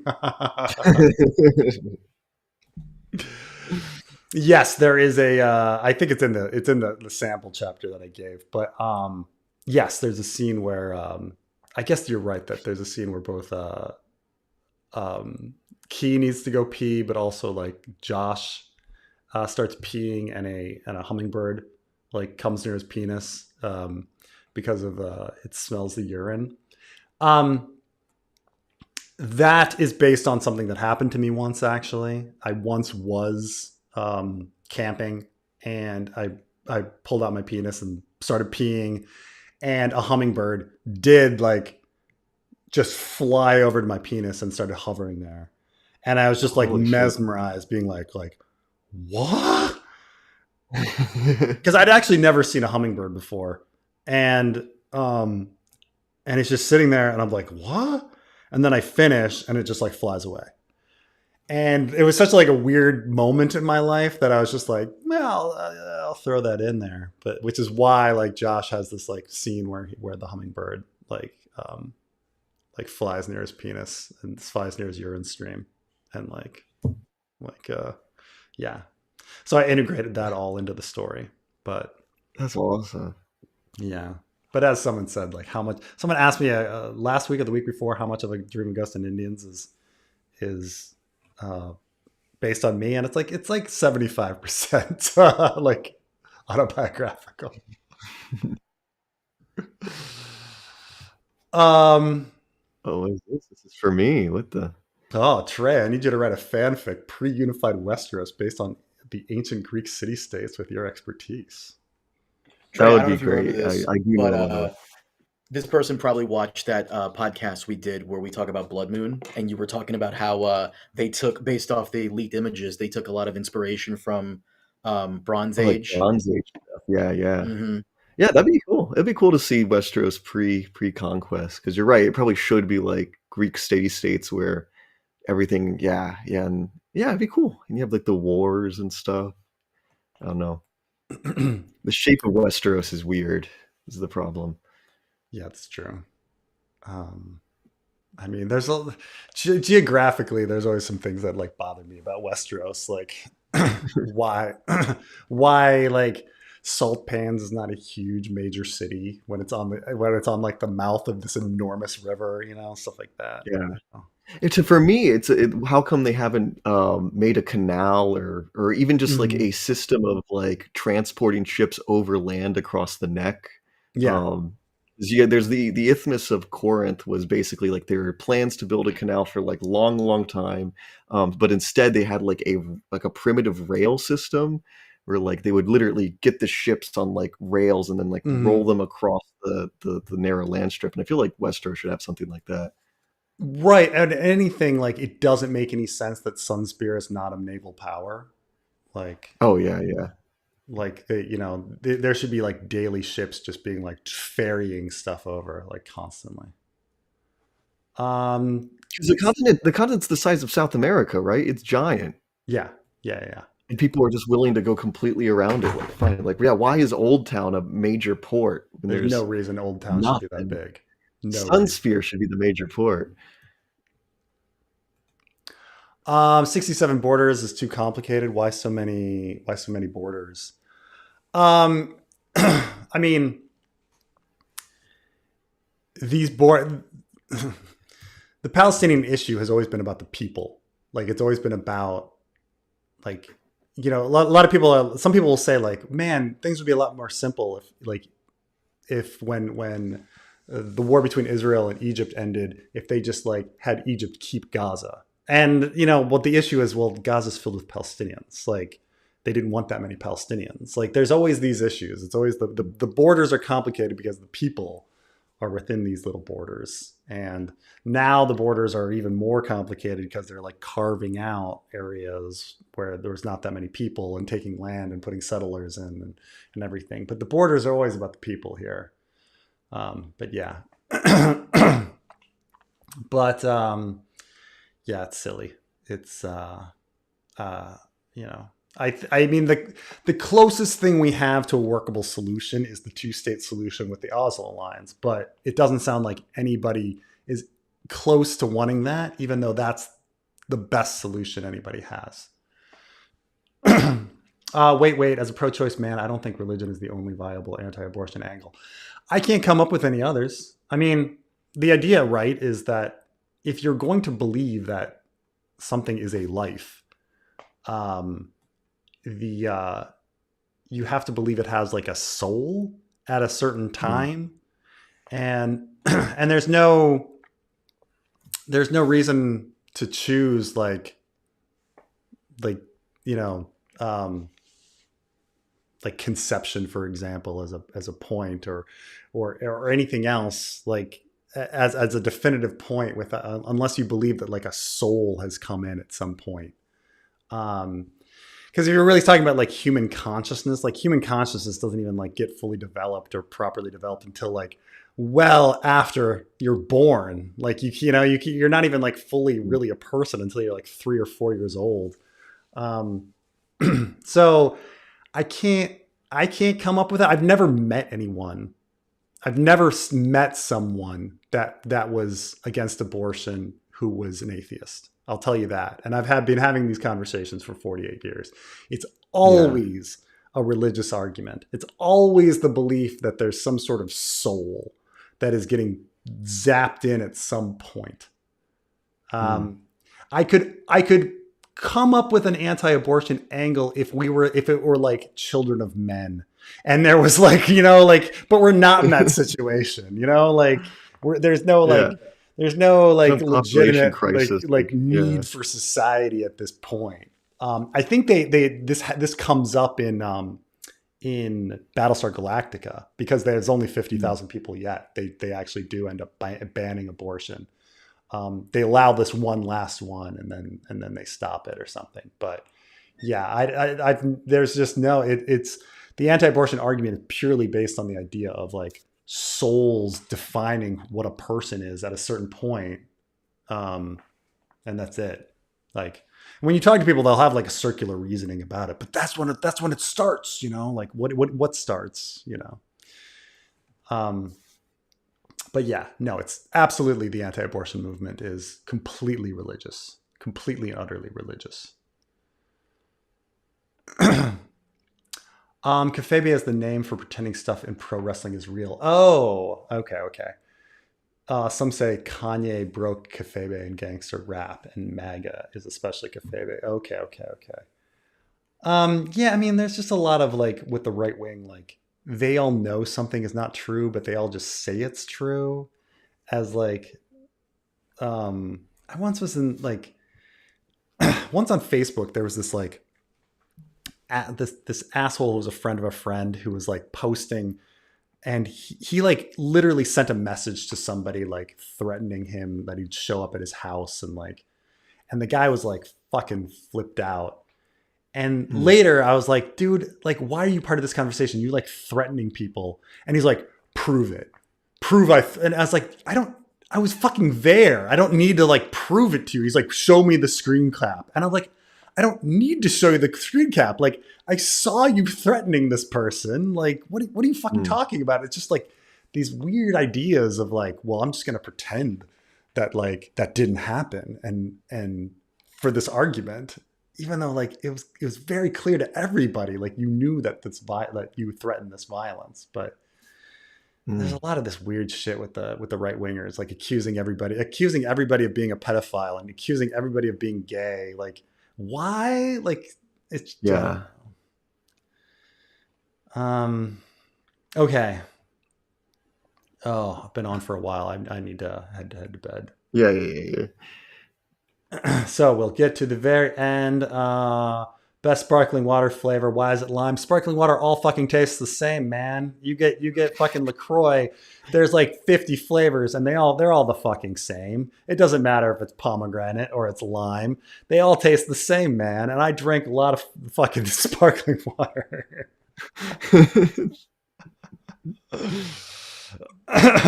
Anyway, made it to the end. Thank you, Carmine. Thank you, Trey, for being with me. Of course. I really appreciate it. And cover a lot of ground. We did. Yeah. Covered a lot of ground. I think we made some good progress, though. This fucking Alchemist conversation, man. The Alchemist Guild. They're going to be key to Euron's plot. Oh, man. This is it. All right, guys. Thank you so much. Thank you for being with me, and we'll see you guys soon. Talk to you later. Bye-bye.